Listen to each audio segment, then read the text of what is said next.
WIBC HD3, W228CX, Indianapolis. 75 years old, and I still wake up with a little guy saluting me. It's the Wake Up Call with KB and Andy. Come on, let's wake up. Gotta wake up. Are you sure you want to wake up to this? Come on now, wake up. I can't wait to wake up. Wake up, idiot. Yo, it's a Thursday. Thanks for waking up with us. It is the Wake Up Call right here on The Fan, as always, broadcasting live from the DriveHubler.com studio. The defense woke up last night. The Pacers got the win. I guess if we keep the wake up going, I guess the guys will be waking up in a few hours on their way over to Germany. We have the Colts and Patriots coming up on Sunday. It's a biggie there, of course, before the bye week, and it's KB's final day of the week. He will have, at this time tomorrow, in 24 hours, he will have a robot making sure his hair... RD2 is going to be working on the back of my head. Making sure his hair looks like Zach Collins from the other night. Good morning, everybody. How are we doing? Kelly Olynyk maybe from last night. Could you pull that off? I don't know if you could pull off the long hair. I don't think that's in the guarantee that is being awarded to me. But yes, you can try, though. Sure. I'd love to see you try. Emphasis on try there. The Pacers get, I just think, kind of a check-of-the-box win. We won't talk about, remember that Pacers-Jazz game in early November? We aren't going to talk about that come March and April, but we will certainly talk about the next couple, and that would be Milwaukee tonight, and then Philly on Sunday, Philly on Tuesday. So if you look at the top of the Eastern Conference right now, it goes Philly, Boston, Milwaukee. I think we all expected those three to be there. The Pacers are actually in fourth, and over the next three games, you're going to have, again, the Bucks tonight, then two against the Sixers coming up this weekend. Obviously, a lot to get to on the Colts front. As Andy said, one more day of activities at West 56th Street, and then they will board a plane 9:30 tonight to Frankfurt, Germany. Get the melatonin before you get on the flight, and they want you out for that flight to Frankfurt. Obviously, land there about 7-ish a.m. That would be Eastern time. Talking body clock still in America, and then they will have a practice tomorrow afternoon over there, and then get ready to take on the Patriots 9:30 on Sunday. Kind of an interesting estimation of their injury report from yesterday. Again, it was just a walkthrough. Today will be the first official practice. We'll go over that as well. Joel A. Erickson is actually going to join us at 7:30. He is currently en route to the Cincinnati airport. Will you get a better deal? Did the Star get, did they save $19 sending him to Cincinnati? When you think about a linear line from here to Frankfurt, Joel's path is drive to Cincinnati. Okay, so that's a nice little, diagonal down 74. And then a flight to Dallas. Right. That doesn't seem to be going in the direction of Europe based off my geography history. And then Dallas to Frankfurt for Joel A. Erickson. So again, he's going to join us at 7:30. He actually has kind of a hottish take that I would love to get more of his thoughts on. Well, good. He can warm up the studio. I'm all about that. Give me a hot take. He's very upset about Craig Counsell. He likes flights with multiple stops, is what I'm I was about to say he can't be happy about Craig Counsell leaving. We should just talk about him. His was the greatest betrayal in the history of Wisconsin sports. Is he the one that wrote ass on the Craig Counsell Park sign? I'm like, what are the other betrayals of Wisconsin sports? I guess maybe Favre to the Vikings, Tom Crean leaving Marquette, going to Indiana. Oh, that's got to be it. They're lined up talking about Tommy Crean leaving there. So should be fun. Joel A. Erickson, 7:30. Scott Agness in the 8 o'clock hour, his normal 8:30 spot with us each and every Thursday. And then Julie Rowe Lach, that's right? The Horizon League commissioner will join us as well. I heard JMB talk about this yesterday, Kevin, and he said, I don't like going the opposite direction in a plane when I'm going somewhere. I am with him. I have not flown into Chicago. I have flown to other places like a Charlotte or something like that just so I could feel more comfortable that I was like, if I'm heading south, I want to head south, right? You ever went to Mexico or something? It's like, you can go to Chicago or you can go to Charlotte. I'm like, well, to hell with it. I'll go to Atlanta or Charlotte. I'll do one of those instead of going north and then going south. I'm totally about that. Yeah, Poor Erickson. The old linear line not being utilized here, but again, I'm sure from a budget standpoint, it makes a whole lot of sense. Last night, Pacers-Jazz, kind of a wild start to the game. Pacers get off to a 7-0 start. The Hardy brother takes his time out for the Jazz. It's a young guy. It's a good-looking guy, Will Hardy. Yeah, he's a good young guy. Then they come out. They scored 12 straight. So Rick Carlisle takes a timeout. Rick actually took another one in the first quarter. And it's been interesting throughout the year, Andy. Rick has kind of settled on this 9-man grouping. And one of the starters then, plays with that second unit. And he has, rotated, I think, who that guy has been. Tyrese Halliburton has probably been maybe the most frequent one. But last night, based off how he started the game, it was Benedict Mathurin staying with that second unit. And very earning of those minutes was Mathurin. He was outstanding, 22 points.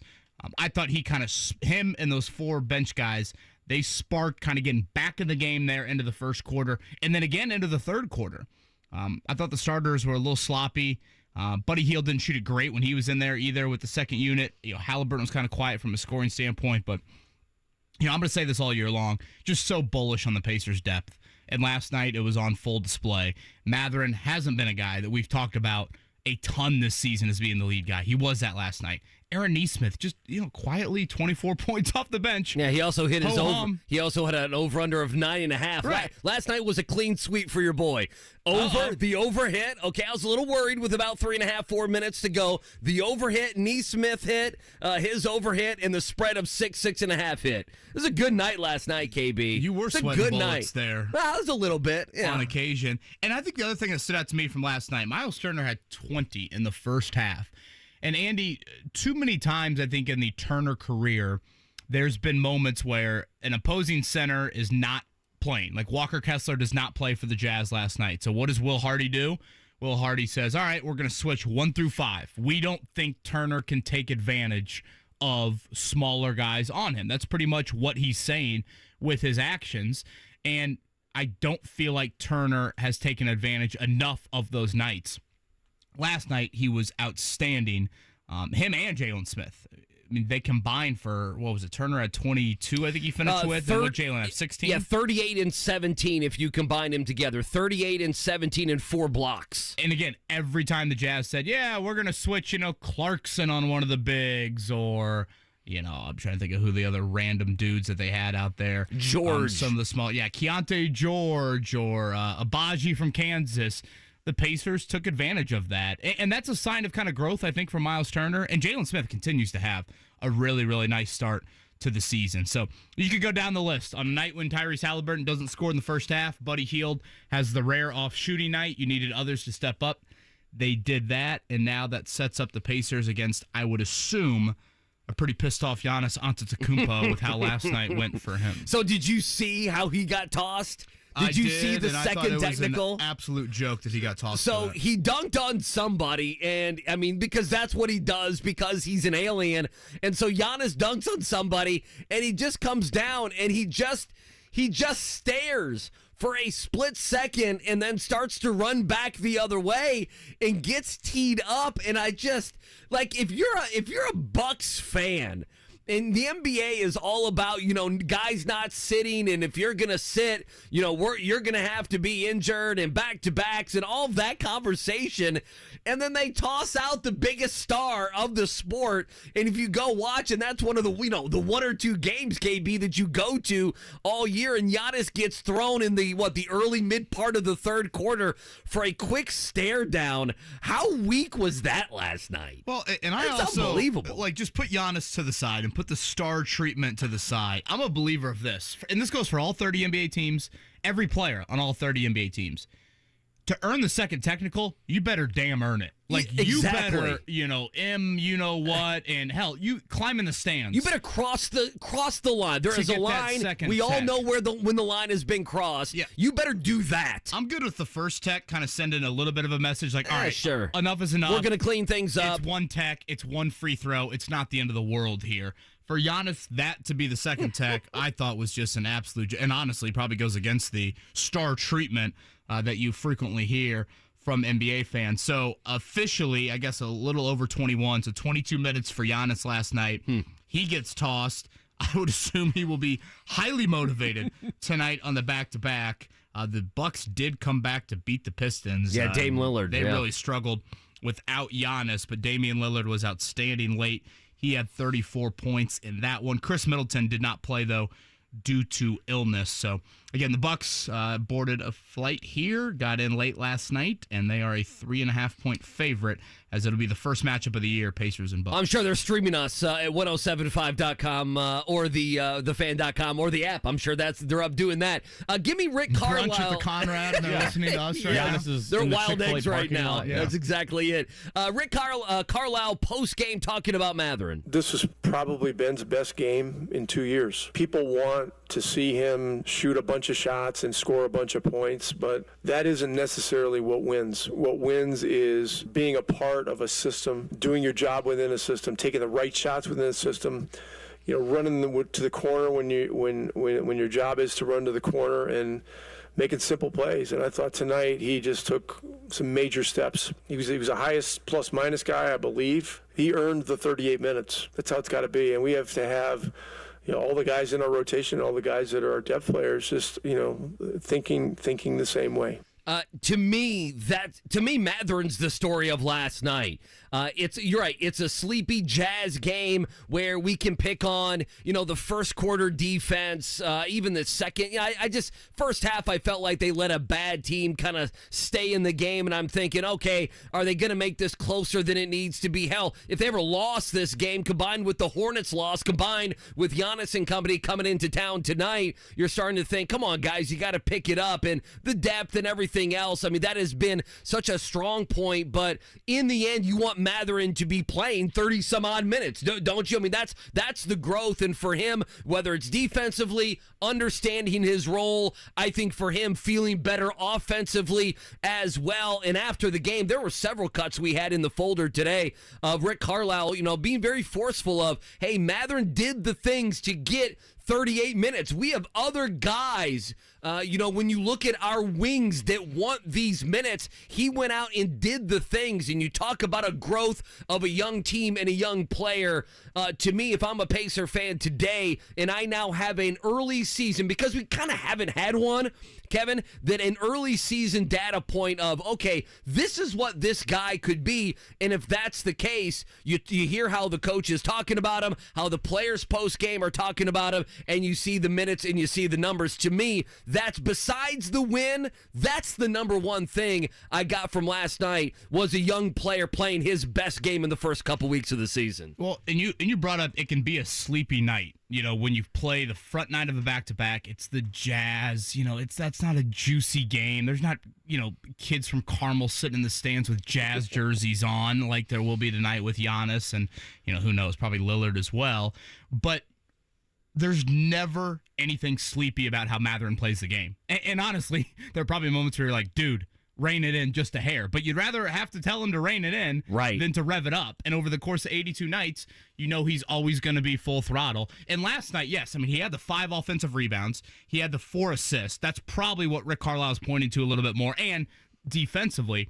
But I thought last night it was a little bit of last year out of him of, you're in a lull offensively. Let me go get you a bucket. Things are starting to get stagnant. Halliburton is not having a great offensive night. Didn't score in the first half. Buddy Hield is having, again, that rare off shooting night.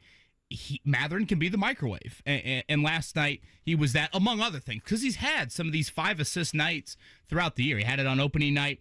He had it over the weekend in the back-to-back with Cleveland and Charlotte. That I think, is some of the big growth that the Pacers want to see. But, yeah, big for Mathurin last night. Again, Giannis, just to point this out, because I feel like you have to do it. We did it with Victor Webanyama earlier in the year, or I should say earlier in the week. The Bucks have had one back-to-back this season. Giannis did play in that back-to-back. That was both at home for the Bucks. Again, I would assume with his ejection after 21 minutes last night, he will be ready to go for this one. So quite the test now upcoming for the Pacers as they take on the East leading Bucks. And then after that, the second place Bucks, and then they will have the East leading Sixers Sunday and Tuesday. Good Thursday morning to you. Again, Joel A. Erickson from the Star going to join us here in about 15 minutes. We'll talk to him about his trip to Germany. Should Michael Pittman and or Kenny Moore get a contract extension here to close out the season? We'll toss that his way as well. And again, Scott Agness, I know there's a lot of people curious about the announcement from Diamond Sports Group and Bally over the past week or so on the future for the Pacers games in terms of television. We'll get Scott's thoughts on that coming up at 8:30. Good Thursday morning to you. Thanks for spending it with us. It is Kevin Bowen, Andy Sweeney, Mark Dykton on the ones and twos. You're listening to the Wake Up Call with KB and Andy, 93.5, 107.5, The Fan.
The Morning Checkdown.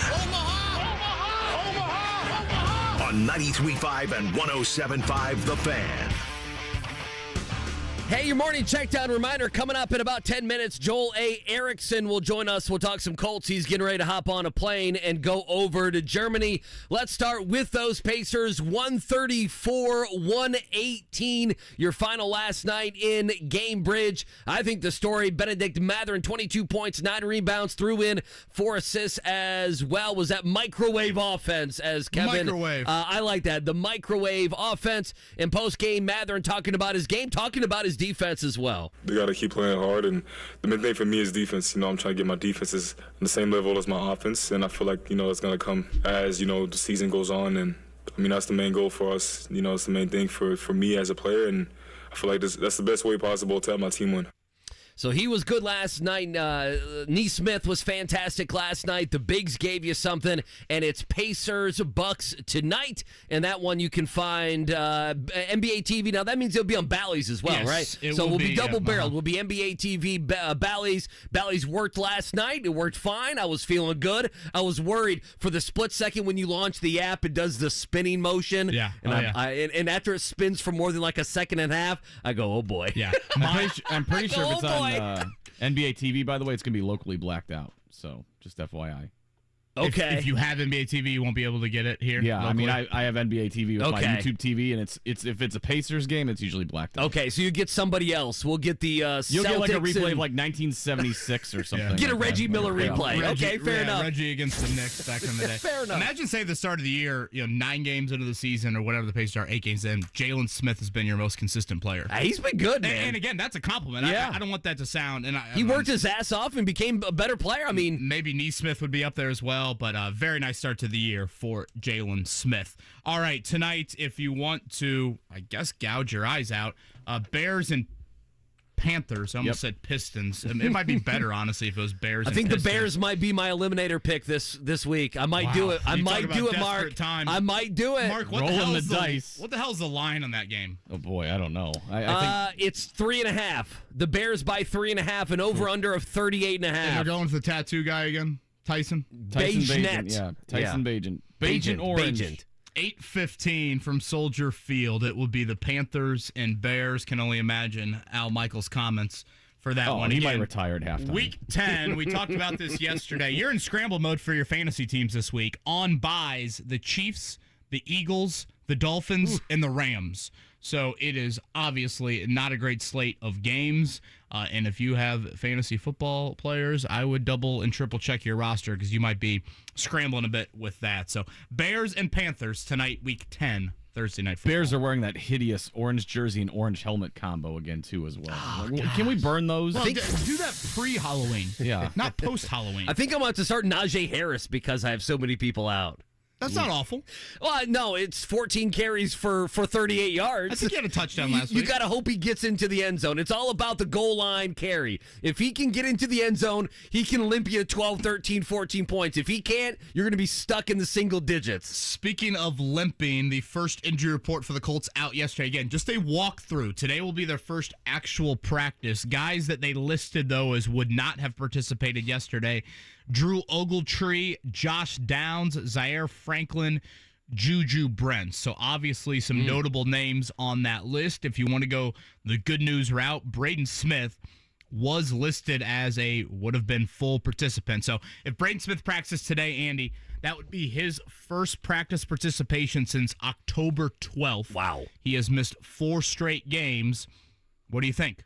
Is 2 practices enough to be ready after missing a month? I'm going to say yes, at least to have him available. I mean, and now Germany Friday will be a lighter day. Sure. Today is the big day, and then again, board the flight.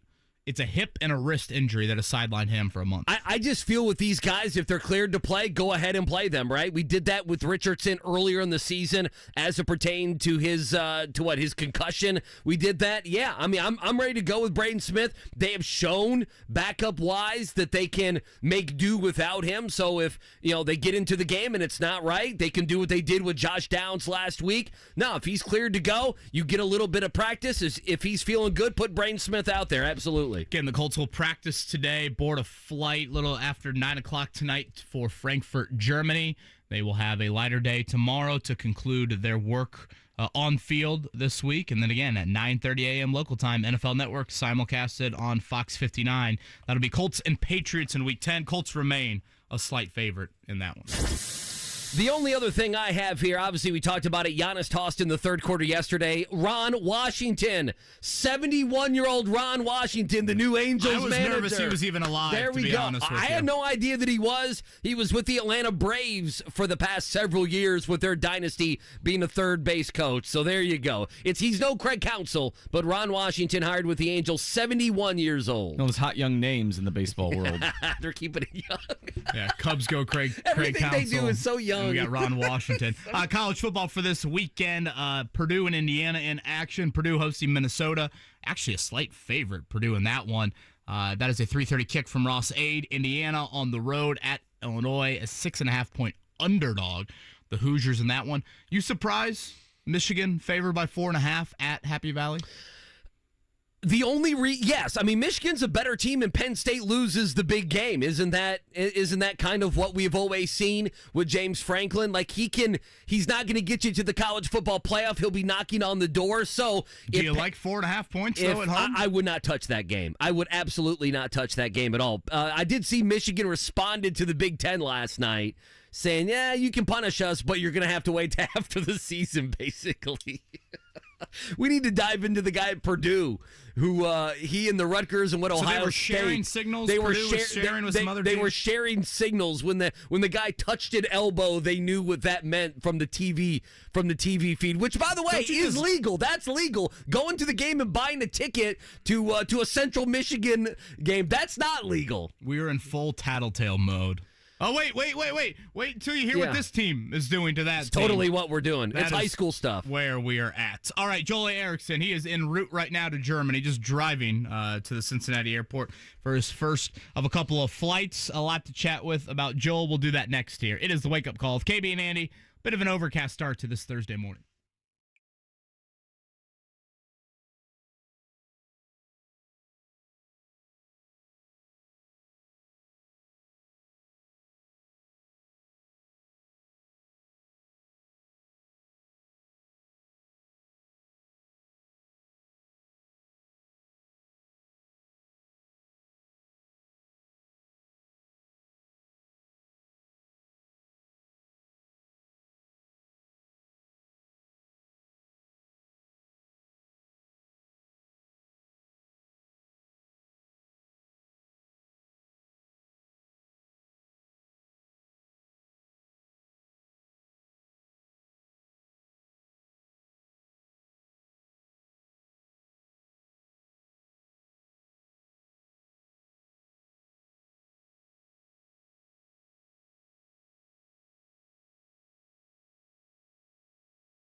KB and Andy on 93.5 and 107.5. The Fan. That's just mean. It's just flat out Don't mean. do by Mark this. Tyson. Joel's got 40 hours in a plane. Joel Erickson on the Payless Siggers hotline right now is giving us his time, right? While driving, multitasking. He's up earlier than he probably would be, or at least I guess with kids, he'd be scrambling right now in the morning. As Andy said, he's going to be stuck in a plane for 9 hours, and you're going to play Go Cubs Go after. And I do want to make sure I have this right. Joel, I believe the phrase that you uttered to me yesterday was, Craig Counsell leaving the Milwaukee Brewers is the greatest betrayal in the history of sports in the state of Wisconsin. Yeah, it is. It is. And I'm not supposed to cuss on the radio, but we're really trying to make me, aren't we? Well, you can say some cuss words. Some words. I don't know if you want to jeopardize that. There's a few magical ones that you cannot say. Mark, come on now. I just thought he'd be happy that Craig Counsell got an upgrade in team. I thought he'd be happy for him. Mark, you don't understand how much this upsets me. I'm just gonna say that. Joel, I was feel bad for him. Joel and I, Joel sits right in front of me in the Colts media room, and I thought his dog had died when he had brought this up yesterday. And I'm trying to offer, do you promote from within? I mean, it's not going to be this bad, is it? And then he goes into where the Brewers have been as a franchise before Craig Counsell. Joel, you are very, very upset about this. I'm devastated. It's the worst. Like, it's not just that he left. It's like what it says about the franchise. It's what it says about. He convinced us he was one of us. He said all this. He spent 9 years telling us, "I'm from Milwaukee. This is my team," and then he left for a team that is 90 miles to the south and has a bunch of fans like Mark who are mean. That's well said. As a Reds fan, that is very well said. I am curious, what else is on the list of greatest Wisconsin sport betrayals? You had mentioned to me Brett Favre to the Vikings. Is Tom Crean leaving Marquette to Indiana on that list? I'm curious what else would fall on that list. Crean to Indiana is lower on that. Brett Bielema leaving for Arkansas.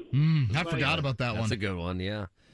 Because that one kind of came out. That one came out of nowhere, and it was like, really, that program isn't even as successful as. So that one's on there. There's a couple. There's a couple of player free agent ones that sort of predate me. Like, apparently people are like kind of upset at Molitor for leaving for the Blue Jays, but that doesn't really make. If you like look into that one, it doesn't make sense. I'm also a Missouri grad, and like Mike Anderson leaving Missouri for Arkansas is probably up there for me, but it doesn't come close to touching this. It doesn't come close. Mike Anderson started at Arkansas. Like that was where that was his home, quote unquote. I'm in a bad place with baseball. I feel worse about baseball than I have in 20 years.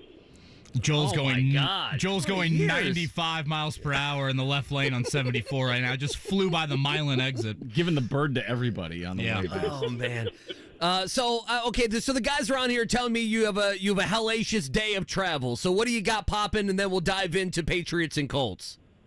Well, I've got I get on a flight in Cincinnati. It just worked out where the flights were. I had less of a layover if I went through Cincinnati than Indy, based on when we got the approval to do this. So I have a flight in a couple hours out of Cincinnati, and then I'm in Dallas airport for like 3 or 4 hours. And then we get on a plane at 4:15 Central Time, so 5:15 Eastern. This is where it gets really tough, is trying to figure out all the time stuff. Sure. And we don't get off of a plane. We don't get off of a plane for about 9 hours. And it's like the worst thing about it for me is that we're flying at a time like where if I was home, most of that time I would be awake, but I need to be asleep. And trying to fix that, I'm not good at sleeping on planes, is going to be tough. Yeah. Yeah, you need some. Yeah, I struggle with that as well. Melatonin action or something, to say the least here, or just drink a lot or in the vodka. Dallas airport. I was going to say vodka. Yeah. that as well.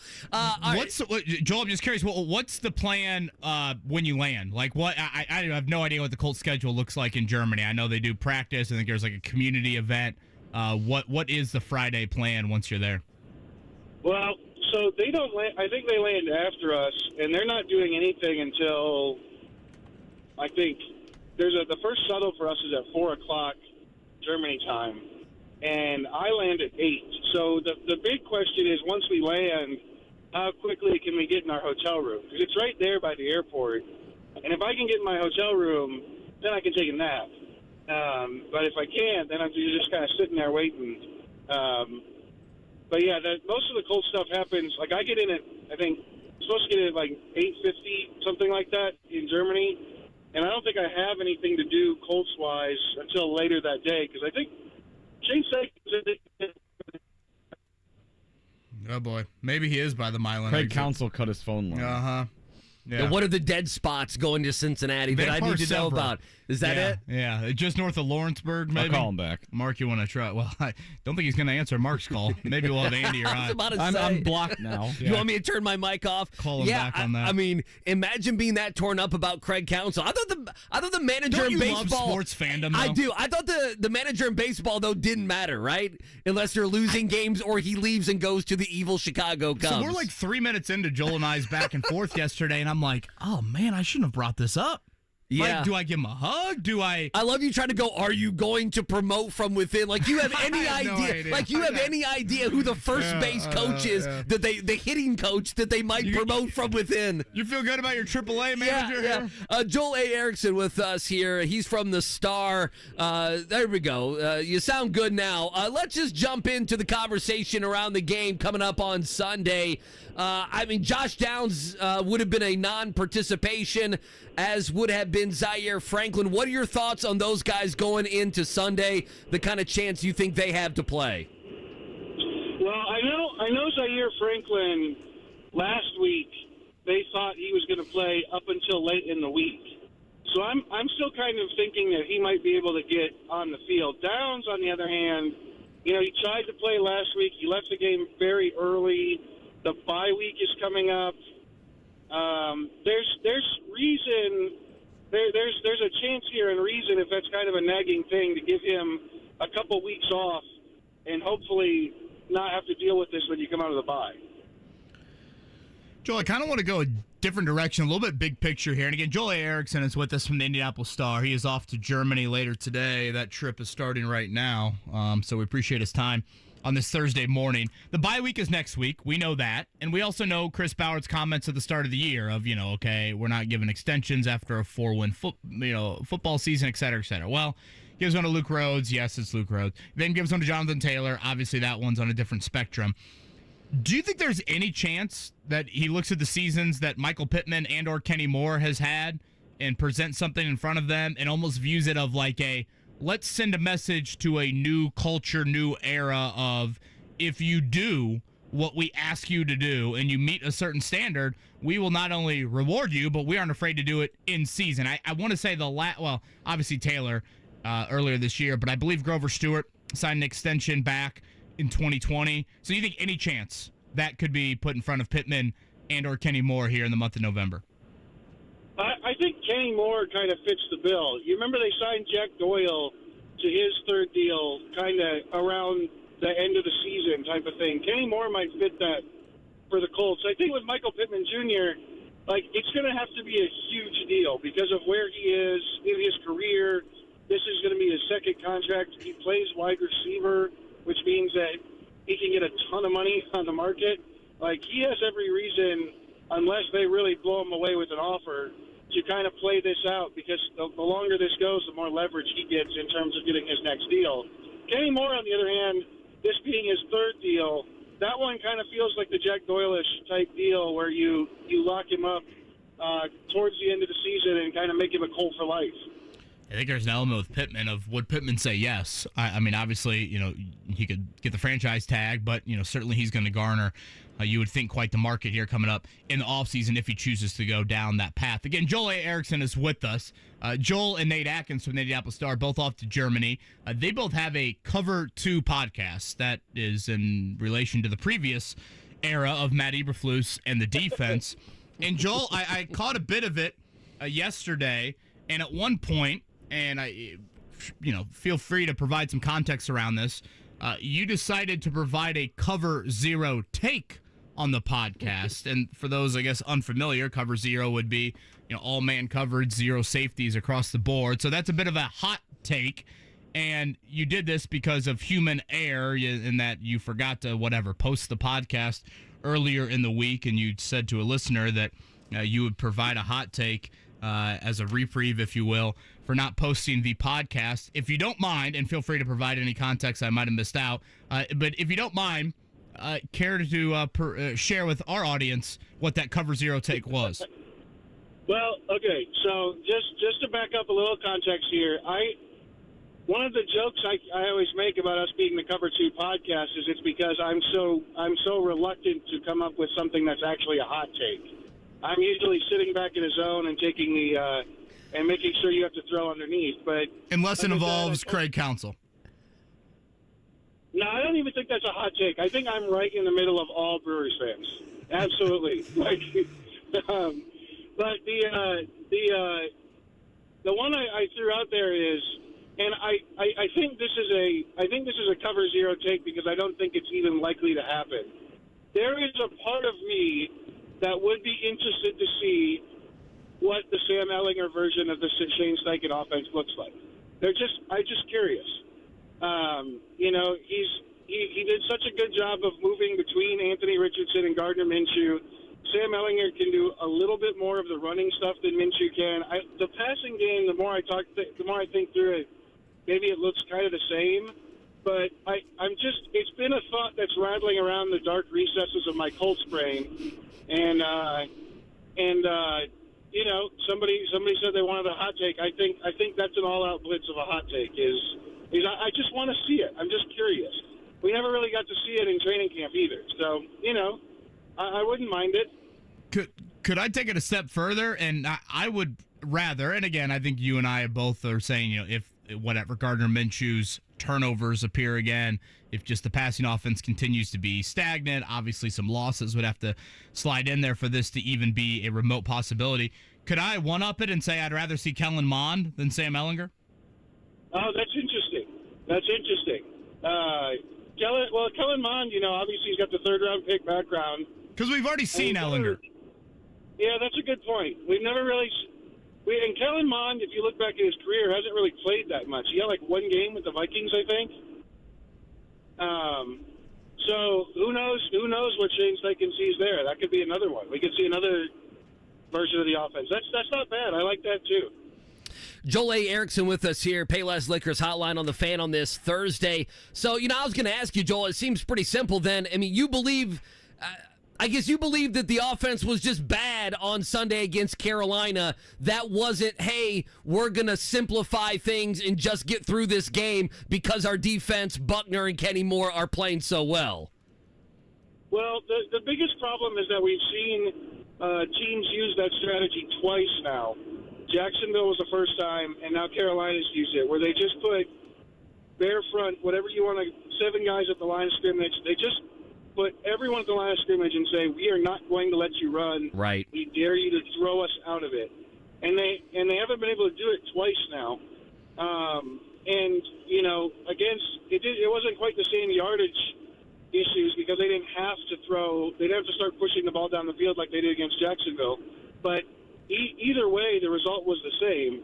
It's either they don't get yards or they turn the ball over too much. And if you can't throw people out of that front, that's a really big concern going forward. I tried to ask Shane Steichen about, 2 years ago, the Colts faced a lot of those fronts and still were able to get rushing yards with Jonathan Taylor. And I think listeners probably know by now that Shane, he did not give me a lot in response to that. But they do need to find their way to run, but the easy way to get people to stop doing that is just to throw them out of it, because you put all those guys in the line, there should be opportunities for throwing, and there were against Jacksonville, and I think there were last week too. They just haven't been able to take advantage of them, and that to me is the biggest concern moving forward. Is what are their answers when people go into those fronts, and can that stop the offense? It's not a good schedule going forward, but you know, NFL defensive coordinators are good. I mean, Carolina's defense is not good at all, and they brought the Colts offense to a halt. Right, and we know the Patriots can do one thing, and that's stop the run, so that's going to be such a huge part of the game on Sunday. Last one for me, Joel, and appreciate the time here, driving to Cincinnati, and know it's going to be a long day of travel over to Germany for you. We're going to talk about this in the 8 o'clock hour, but, 4-6 or 5-5, boy, going into that bye week, 5-5, sure as hell sounds a lot better. How pivotal is this game for the Colts to say, at least in arm's reach, to try to get a playoff spot? 5-5 going into the bye week, Tampa Bay after, at least maybe a little bit of momentum for this team. Well, from a statistical perspective, since they went to 17 games, I believe it's 4 of the 11 teams that started 5-5 made the playoffs. Only one of the 7 that was 4-6 made the playoffs. And if you look at the AFC standings right now, you can tell it's even more of a big deal, because right now in the AFC, there are 8 teams over 500. There are 3 more teams at 500. If you go to 4-6, the schedule is still gettable. The Colts can still win a lot of those games, but you're just behind the math in terms of the way the rest of the AFC is playing. In terms of if you want to really try to make a playoff berth. If you're at 5-5, I think you're right back in that mix. But the numbers get really hard if you go to 4-6.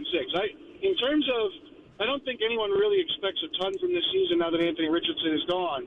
But if they're going to surprise and maybe contend for the playoffs longer than we all think, they kind of need to win this one. Yeah, I would agree. Joel, what do you think of Webanyama on Monday? I know you're in the building. So we got glimpses. I was talking with James Boyd about this because he was also in the building. We got glimpses of it. There was a block in the second half right in front of my brother went with me, and you're like, okay, I saw it there. But it was also like one of those things where, like, you knew it was the second night of a back-to-back. Probably it was the first one he's done. You're like, okay, this is probably going to be a little bit more of a flashes and type thing than it is going to see the 38 points he had against Phoenix. Right. All right, Joel, safe travels, man. Appreciate good luck, it, Joel. From a sleep standpoint. And I guess more importantly, good luck dealing with the worst betrayal in Wisconsin sports history of Craig Counsell to the Cubs. Well, Mark's driven me to drink now, so that might help me go to sleep on the plane. Yeah, well, yes. Just park that car first at the Cincinnati airport and then have at it as you choose, all right? Sounds good, guys. We'll talk to you later. Enjoy Germany. That is Joel A. Erickson from the Star off to Frankfurt. Does he get to comp or turn his receipts in at the bar to the Indianapolis Star? What's all these 24-ounce Coors Lights that you have over here? What's going on with that? I think these Bud Lights. What's happening? I think if he wants to get to sleep, he might need to just straight up go hard liquor if he wants to be asleep here on that flight. That sounds like the 4 o'clock flight. I mean, to his point, that's when you're up. Yeah, no, that's a rough one. You going to be able to go to bed at 5 o'clock? Yeah, that's a tough one, man. The Colts leaving a little bit after 9 o'clock, so I guess that's a little bit. And honestly, if you are on the Colts flight, wouldn't you just put Bears and Panthers on everyone's TV to fall asleep? Oh, it's a great point. Yeah, just put a little football up there, and there you go. Well, if you call that football. Yeah. It's the toilet bowl. It's not perfect great. Way. Hey, listen, we're watching Gardner Minshew. We just asked if Sam Ehlinger or Kellen Mond need to play. So we're one step away from being the Bears here if Gardner Minshew goes down. Okay, night prime time. The Colts are in morning prime time, if you will. Coming in one up breath, Sunday. you're like, the Colts going to be a playoff team, and then second breath, should Sam Ehlinger play? Should Sam Ehlinger play this season or Kellen Mond? To be fair, a very hot take, as was prefaced there with that. All right, we'll get back into the Pacers conversation. 8 o'clock, Giannis in the building tonight. We'll recap what happened last night. We'll do that on the other side.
75 years old, and I still wake up with a little guy saluting me. It's the Wake Up Call with KB and Andy. You wanted this, right? You wanted the real deal? That's what this is. Wake up. You're in the middle of it. You better wake up and listen to what you're saying. Which is a morning show. Wake up. What the hell? Wake up, everyone. All right, hour number 2, Wake Up Call, KB and Andy hanging out with you. DriveHubler.com studios, 239-1070. We appreciate Joel A. Erickson hanging out with us on his way to the beautiful Cincinnati airport so he can fly to Germany. Going to be a long day for him. Coming up at about 8:30, Scott Agness is going to join us. We'll talk some Pacers, and Kevin will grill him over what's next with Bally Sports. So I'll just let you guys... No, I can't wait for that. I know you can. I know it's one of your favorite parts of the week, so we'll dive into that as well. 3 quick things I want to just get out there. Number 1, I told you yesterday that Andrew Lach was going to be a part of that coalition, if you will. Picture of him and Biden. So he was right up next to Joe Biden. Mm-hmm. So we'll let the IBC guys deal with that, however they want to deal with that. So Andrew Lach was there talking about the future, the rights to college athletes. And they had Rod Gilmore and Kevin Negande. Mark texted grandparents weekend at Stanford, right? It looked just like it. Absolutely. Joe Biden standing next to Andrew Lach. So that picture is out there. And then do you know what today is, Kevin Bowen? Do you know what today is in the video game world? How does that sound? The video game world. It's a big day for parents right now. Boy, I've got nothing here. Call of Duty's out. Oh, boy. And if you... Yeah, remember Kyler Murray? And Kyler's debut's coming Sunday? It's coming. Okay, so... Boy, you better get that tracker on his PS5 or whatever. So here's the thing. And this weekend, if you buy the Call of Duty, it probably starts tonight or tomorrow morning. It's double XP weekend, which is double your points, basically, if you care about such things, which and maybe in a different world I did. But yeah, it's out today. So Kyler Murray will be earning... It's the best news the Falcons could have heard all week as they play the Cardinals. And that's not good for Mark and I because we want our teams to draft at the very front. So we need the Cardinals. Yeah, you want the Cardinals to win. Yeah, so so we need them to win. We're relying on Kyler Murray to do something here. And with this Call of Duty come out, Atlanta, is that who they play this weekend? Yeah, Atlanta and the points. Go ahead and do that. Just go ahead and take care of that as well. So there we go. That is outstanding. So your procedure's tomorrow, right? Yes, we grow hair, Andy? Yep, we grow hair, Andy. So tomorrow. what's your schedule tomorrow, if you don't mind? To get there right around this time, actually, 7:45, 8 o'clock, and it's an all-dayer. And I'm a little like, am I allowed to I don't know, listen to things, watch things? I think so. Yeah. I don't know. I feel like my head position is going to have to be very specific, correct? I've never been through the procedure, but no, I'm pretty sure knowing people that have. That they probably will have movies there for you. Can pop the AirPods in, I would imagine. I'd like to watch Notre Dame Niagara highlights from earlier in the week. If I don't I'm sure. Maybe a 30-minute Micah Shrewsbury video on the recruiting class from yesterday. 30 minutes. 35 minutes they went. On the class. Outstanding. Okay. Wow. I cannot wait. I've got it saved. There you go. I'm dialing you have that a bookmark. You imagine what the the look of the look of the tech's face when I ask her if I can dial that up. Yeah. Well, if you stream that via my phone up on the TV right there. We have HBO, Showtime, Peacock, whatever you need, like Kevin. Notre Dame's basketball YouTube page. Could we have Rivals.com and Micah Shrewsbury talking about whatever 4-star they have going? Some Pacers Bucks highlights from the previous night. Again, that is 7 o'clock tonight inside of Gainbridge Fieldhouse. Milwaukee has absolutely dominated Indiana over the last few years. And again, I understand that maybe that's not the most shocking thing to a lot of people. But Andy, they've won 11 of 12, the Bucks. And let's not act like there have been a lot of close games. If you go back to that 11 of 12, these are the margin of victories for the Bucks over the Pacers. 13-10, 13-9, 15-18, 10-9, 27-20, and 19. Wow. Not a single one within 9 points. Right. So this one is a little bit of a bigger November 9th game than I'm not one that, I probably am not like JMV calling out must-wins and things like that early in an NBA season. But I think this falls into the category of it's a nice measuring stick. You've beaten Cleveland twice this year. Obviously, Cleveland was very undermanned when you went up there a couple weeks ago. That was a nice win, I thought, on Friday night, considering they were at full strength. But this is just, this is a game that I think you need to prove yourself a little bit here. I would assume Obi Toppin gets the Giannis Antetokounmpo assignment. We've obviously seen Obi has probably been a guy that they have not relied on, probably the least of any of the 5 starters. Certainly in the game situations, Aaron Nesmith has pretty much been on the floor, and rightfully so, over him. So I'm curious, how does Toppin handle that assignment tonight? For those that missed it, the Bucks did play last night. Giannis got ejected for one of the softest second technicals you will ever see. After 21 minutes of action, the Bucks did beat the Pistons last night at home. Damian Lillard had a very big night, made some big plays late in that game. So I assume you're going to get a pretty pissed off Giannis Antetokounmpo tonight. Again, just 21 minutes, and it will be Pacers and Bucks tonight at 7. So I'm just putting a little bit more stock into this one than I normally would for a early November game. Yeah, and you look at now the reason I think this is a juicy game for the Pacers is simple. I always look at what's upcoming on the schedule, right? And after this, if you were to lose this game, and again, there's no shame in losing to the Bucks. I mean, the Bucks very well NBA Finals could win the entire thing. They go out, they make the move for Dame Lillard, and by the way, they make the move for Lillard because of a game last night, for that exact reason, that if something happens with Giannis... Right, Middleton was out. Yeah, Middleton's out. You know that his health, and I know it's just an illness, but you know the last 2 years his health has, he's had injuries. He hasn't played a ton of basketball, at least consistently, that you can go out and Dame Lillard can take a game over. He can be the 1A superstar, and you can win a game over kind of a whatever Detroit team. I look at the Pacers, and holding court the last couple nights was big against the Spurs and against Utah. They're teams that you're much better than. You needed to do that. There's nothing flashy or sexy about it, but you needed to do it. After Milwaukee, then you go Sunday, Tuesday at Philadelphia. I mean, Philly right now is 6-1 on the season. Maxi's playing great.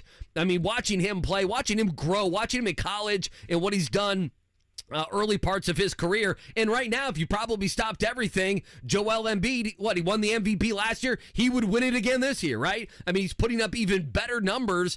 And so you go into Philly, you're going to be an underdog, right? You know you're going to be a decided underdog Embiid in those games. Dominated Turner over the years. Embiid's just been, he's just ridiculous. Yeah. He really is. So, I mean, you have to, I hate to say it, you go into those games knowing that's an uphill battle. If you ever could beat Milwaukee tonight as well, I think you'd show people in the Eastern Conference that you're one of the better young teams in the conference. Remember, Rick Carlisle said this to us now for several weeks, Andy, about these first 9 games. 7 of 9 at home. Tonight ends that.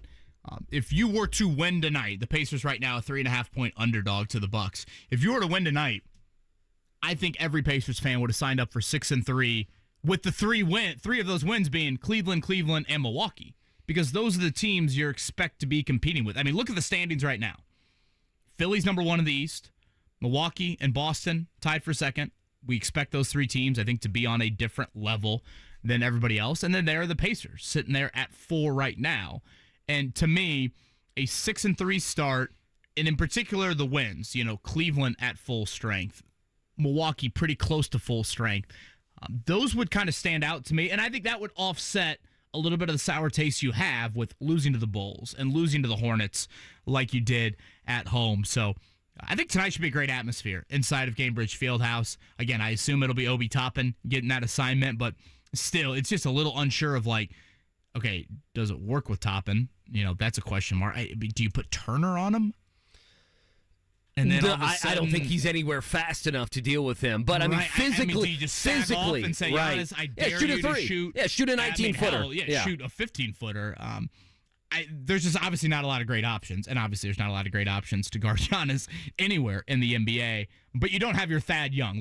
You don't have your obvious answer to that. I thought you were going with Thad Matta there for a second. You don't have your Thad Matta. You went Thad Young. I forgot about that. How about a Thad Young reference at 8:09? Thad had some moments against Giannis when he was here. Can you play Isaiah Jackson?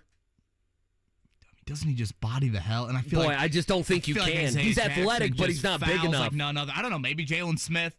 I'll be curious to see, how you go there. And then obviously, what do you do with Lopez, who certainly is a guy that can score. But last night, again, just bullish on the Pacers' depth, and it was on display. Again, when Halliburton has a scoreless first half, and you're still up, 8 or 9 at half, Buddy Hield has probably his worst shooting night of the year, and there is, Mathurin.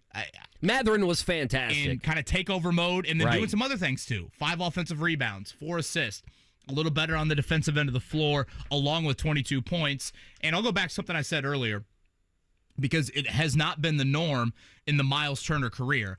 Andy, a lot of opposing coaches have said to the Pacers, especially when Turner has been on the floor or, since even the Sabonis trade of, we're just going to switch 1 through 5 because we don't think you can take advantage of 6'6" guys switched onto you. I don't think the Pacers are comfortable throwing it in the post to you. And when they do, I don't think you will, fully take advantage of that matchup. And last night, the dude had 20 in the first half and just totally punked Utah in that approach with Walker Kessler on the bench, not playing. Turner was great. Jalen Smith was great. He's been arguably the most consistent Pacer through the first, couple of weeks of the season there. So Turner Turner especially, that to me was a step in the right direction with him of, okay, if teams think they're going to do that, can you make them rethink that? And he absolutely did that in the first half. That's Team USA participant Walker Kessler. That is. Okay. I saw him and Tyrese Halliburton had a little moment after the game, and I'm thinking to myself, what a moment. What is going on there? Is there an Auburn-Iowa State history? No. And then I remember that Walker Kessler. Hopefully all the cameras were there. Was on Team USA. To catch that embrace after the game. You see who was in attendance last night? On the, I did. Fame scale? Letterman was. How about that? David Letterman and Pat McAfee. Okay, so McAfee is going to be 55 years old wearing the same thing. There's no doubt about it. The black cutoff? The cutoff, the sleeveless, that's what he does. It's something he can pull off. He was there with Jazz owner Ryan Smith. Yeah, so they are boys, it seems like. Apparently. So the reason I bring that up is I don't know anything about Ryan Smith. Obviously, he's got a ton of money. He owns the MLS team there. He owns the Utah Jazz. So this guy, he knows what he's doing, okay?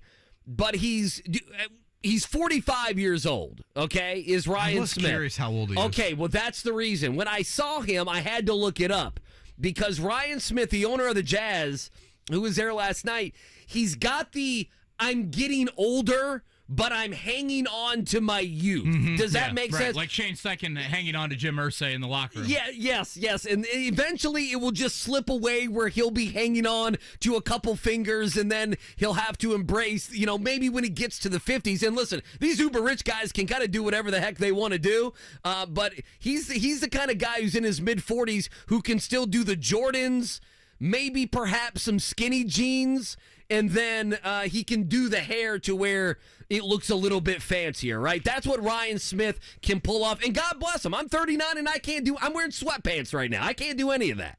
Now, was I imagining things? Was Dwayne Wade like a part owner of the Jazz? He was, wasn't he?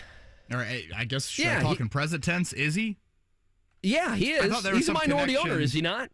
With Ryan Smith there. And I remember McAfee. Yeah, he is. This would have been several weeks ago when College Game Day was at Utah. Utah Utes, that is, of course. McAfee went to the game and sat next to Ryan Smith at that game. So I think that's probably where some of that connection comes from. By the way, I thought the Letterman beard looked fantastic last night. Looked outstanding. Have you met Letterman? I have not. Really? No. I'm surprised by that with all your media happenings and everything. Has Jake met him? I bet he has, hasn't he? I would assume. Yeah, I bet he has. Letterman's parents did live near where I grew up. But no, I have never met the legend that is David Letterman. Okay, who's the most famous person to go to a Pacers game in the last 5 years? Is it Letterman? Will Ferrell? Mark says Will Ferrell. Yeah. Okay, that's a good one. Mark, didn't we have Will Ferrell and 50 Cent together at a game last year? Okay. I don't know if they were together, but they were both there. That's pretty good. Yeah, they were there because one revved it up one night and then 50 Cent in like his vodka or tequila or something. I think you, Jake, and I were all at the game, not together, but just randomly, and Will Ferrell and 50 Cent were like 5 seats away from each other. Yeah. And Will Ferrell like revved up the Indy car, and 50 Cent was like, selling his vodka or something. Will Ferrell probably is the. Will. Who's more popular, 50 Cent, Will Ferrell, or David Letterman? Boy, that could go anywhere, really. Ferrell, right? Probably. Yeah. Is Will Ferrell? I would say he is. Pacers Bucks again tonight. 7 o'clock. Our coverage will begin at 6:30. First matchup with Giannis and company this year. Can we get to some cold stuff here? 239-1070, if you don't mind. Okay, so there's something. I just want your thoughts on this. So we just had Joel A. Erickson on about 45 minutes ago. You miss any of that, check it out, 1075thefan.com, wherever you get your podcast. And, I mean, it sure sounds like Josh Downs is not going to be out there on Sunday. You would go along with that. Like, I was going to ask you. I want to see today. Okay, I was going to ask you what percentage, what your gut feeling was on a Thursday. There's still a few days. Today is a massive, again, yesterday was just a walkthrough. Sure. Today is the big one for all these injured guys. Right, and, if they don't have Josh Downs, we know the margin for error for this team. We know the wide receiver room. It's Pittman, it's Downs, and that has been thus far about it. So this is yesterday. Shane Steichen, next man up with Josh Downs if he were not to play. Yeah, I think the next guy steps up, and I thought Isaiah stepped up in his role and did a good job for us. But, it's always with anything. You lose a really good player. It's not completely going to be the same, but it's that next man up mentality, and you go from there and you adjust in the flow of the game. Okay, and then 2 days ago, this is clip 11, Jim Bob Cooter talked about losing Josh Downs as well. Josh has done a nice job for us this year, and anytime you lose a player that's playing good football, you got to make an adjustment or two. But Isaiah stepped right in and was able to fill that role in a lot of different areas and a lot of different sort of route concepts and run blocking, run concepts, all the things we asked that position to do, those guys to do. Isaiah was able to step right in and sort of take advantage of the opportunity to get the ball in his hands a couple times.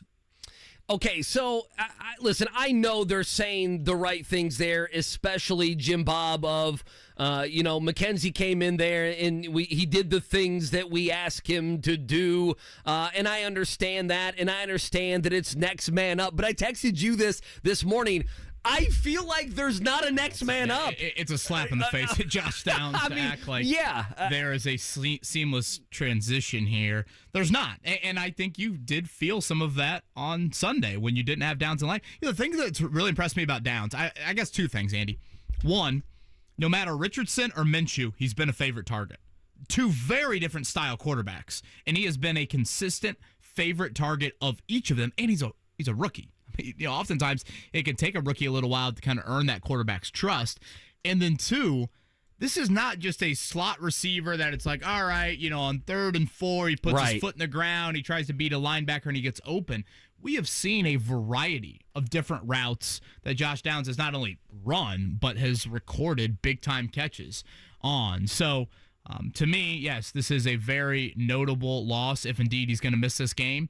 And it's not one that you just seamlessly replace with a Isaiah McKenzie. And I think there is a domino effect, Andy, of like if he doesn't play, that makes Bill Belichick feel a little bit better about saying, let's commit even more to stopping the run game here. Downs, to me, is a guy that there needs to be a game plan for. And I mean, that is a huge compliment, in my opinion, to say to a rookie at the halfway point of his first NFL season. Oh, I think it's a potentially massive loss. I mean, we're talking about beating bad teams, and they were as ugly as the offense was Sunday in Carolina, Kevin. I almost don't even care right now. It's like, go beat New England 17-13, right? Go get a pick 6 to win the game and everything else. And I feel that even more if Downs is not there. Downs is... to me, this is the type of guy that is going to have more than 80 catches in a season, right? And if they get prolific on offense in the next year or two, Anthony Richardson's healthy, they're dynamic, they can run the ball, and that opens up the pass. We talked with Joel in our number one, and we've mentioned this as well on the show, that this Patriot defense, they can stop the run.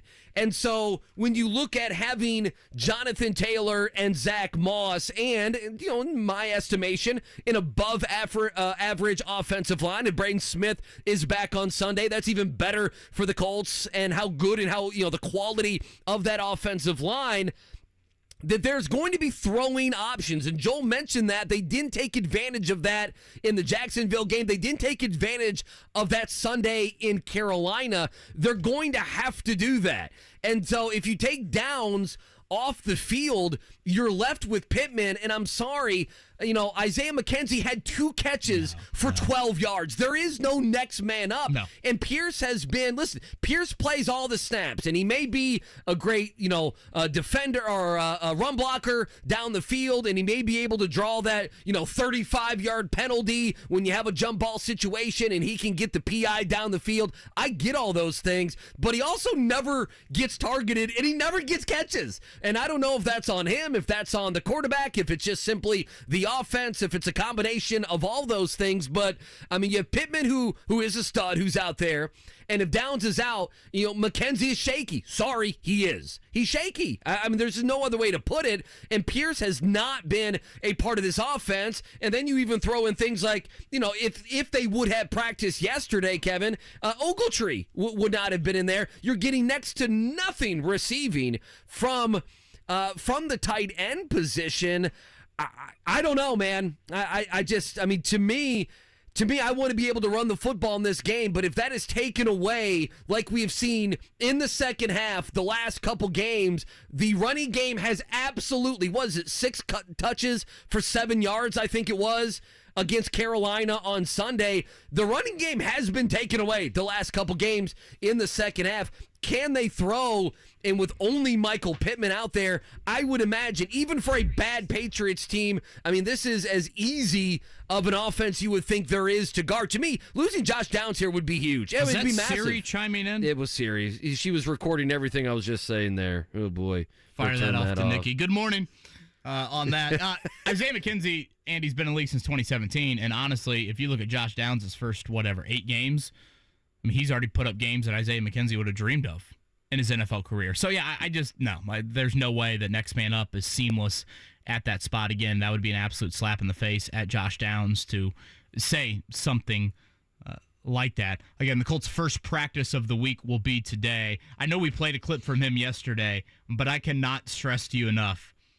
And I feel like this guy already has just sheer joy. I think he's probably the happiest guy in the Colts locker room. Bernhard Raimann is the happiest human in the world this week. I could not express to you the smile on his face yesterday in describing what he's about to experience here over the next, really 72 hours of playing. I think he said it's a 6-hour drive.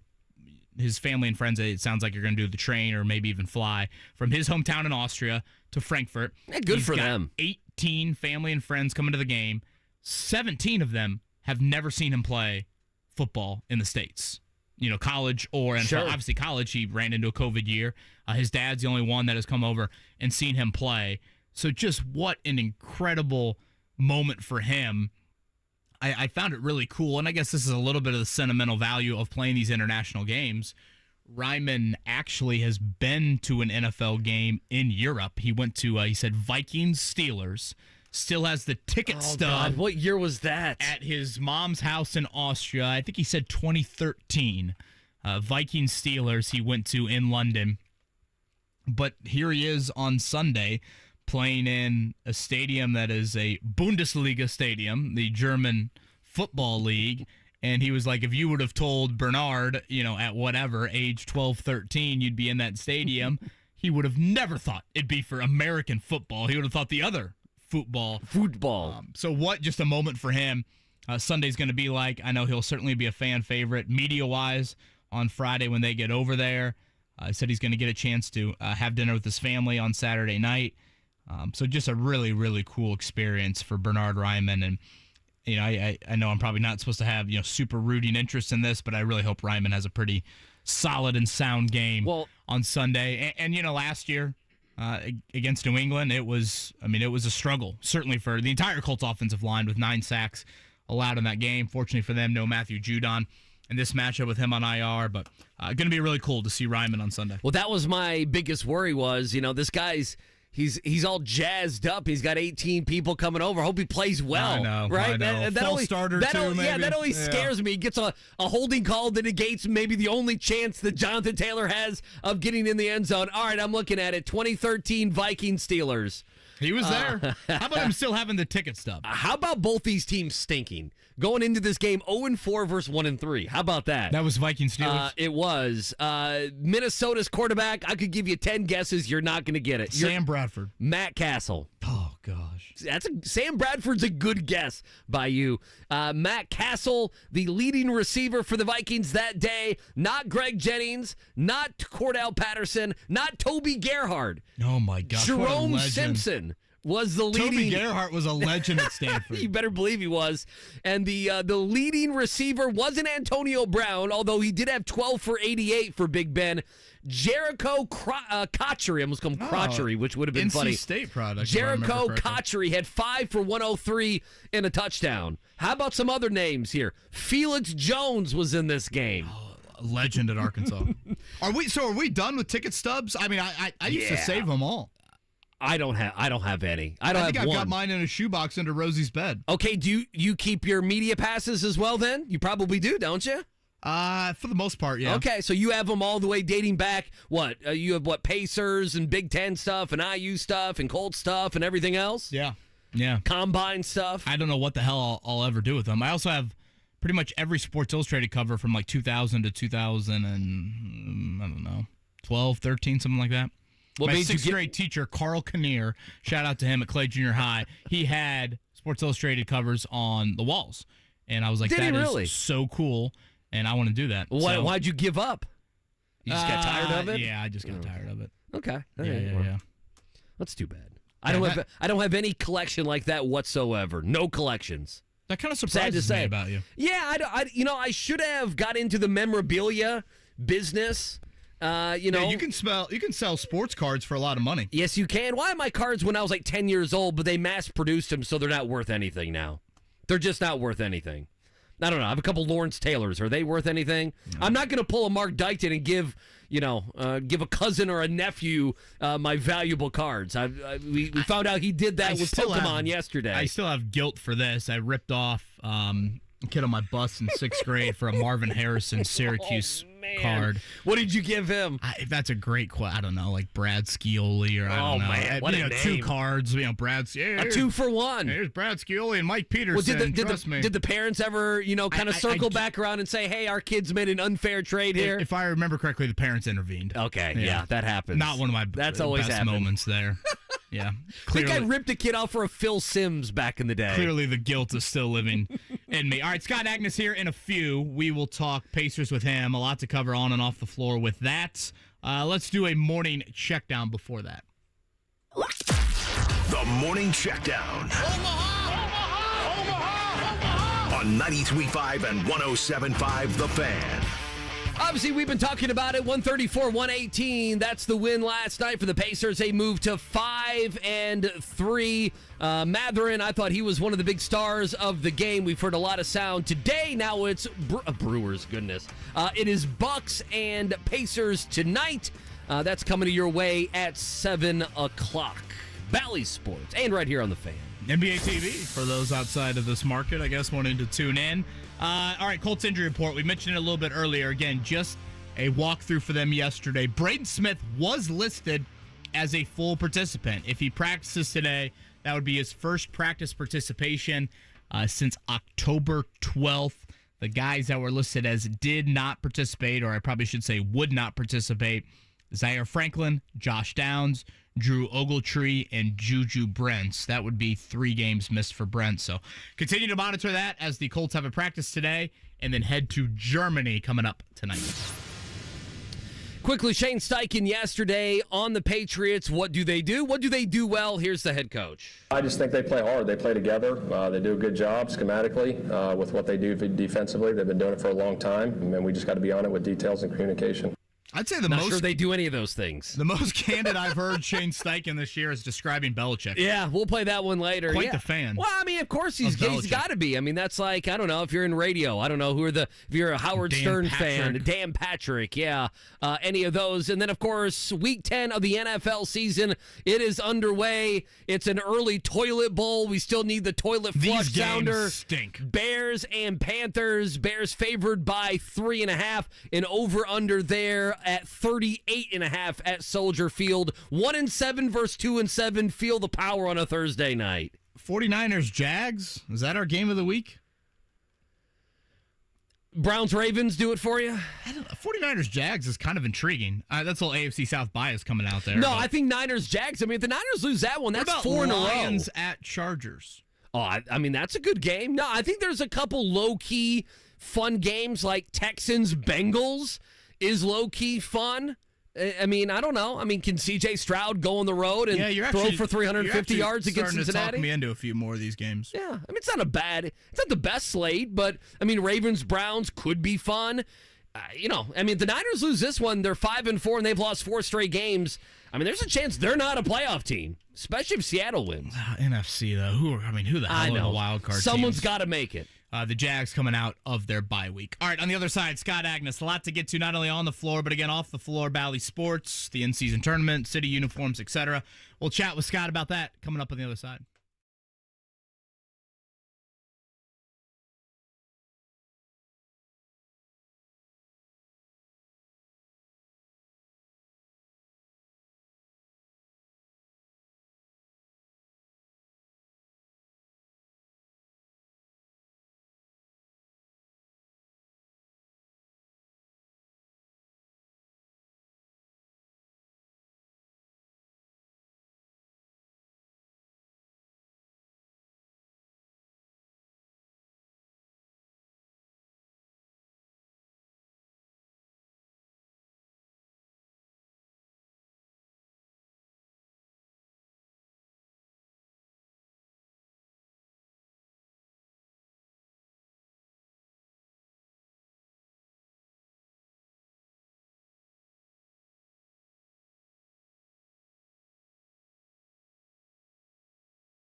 On 93.5 and 107.5, The Fan.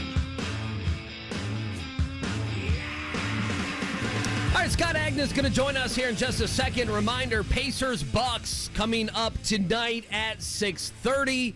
Reminder as well, Colts-Patriots going to be an early one for everyone around here. Got to take a vacation after this one. 6:30 a.m. is going to be the start. All the pregame coverage getting you ready for the Colts and Patriots from Germany. Obviously, the win last night from the Pacers. Bucks in town tonight. And then it's going to be the Sixers on a Sunday, Tuesday. So things really picking up for the Pacers. And to talk about that and much more, our Thursday slot with Scott Agness. He joins us here on the Payless Liquors Hotline Fieldhouse Files. Scott, good morning, sir. How are you? Hey, good morning. Good to be on once again. Well, I'll just get out of the way here because I know Kevin wants to hound you about Bally Sports. So I'll just go sit in the corner for 90 seconds. Go ahead. Scott's probably like, wait, didn't he already text me earlier this week about it? Scott, it just seems to be, I don't know, arguably the biggest kind of news item that fans are curious about through the first couple of weeks of the season. So we saw the announcement earlier this week with the NBA, and again, feel free to correct any of this that I have wrong. The NBA, I guess, taking over the rights to the regional broadcast now moving forward. It won't happen until after this season.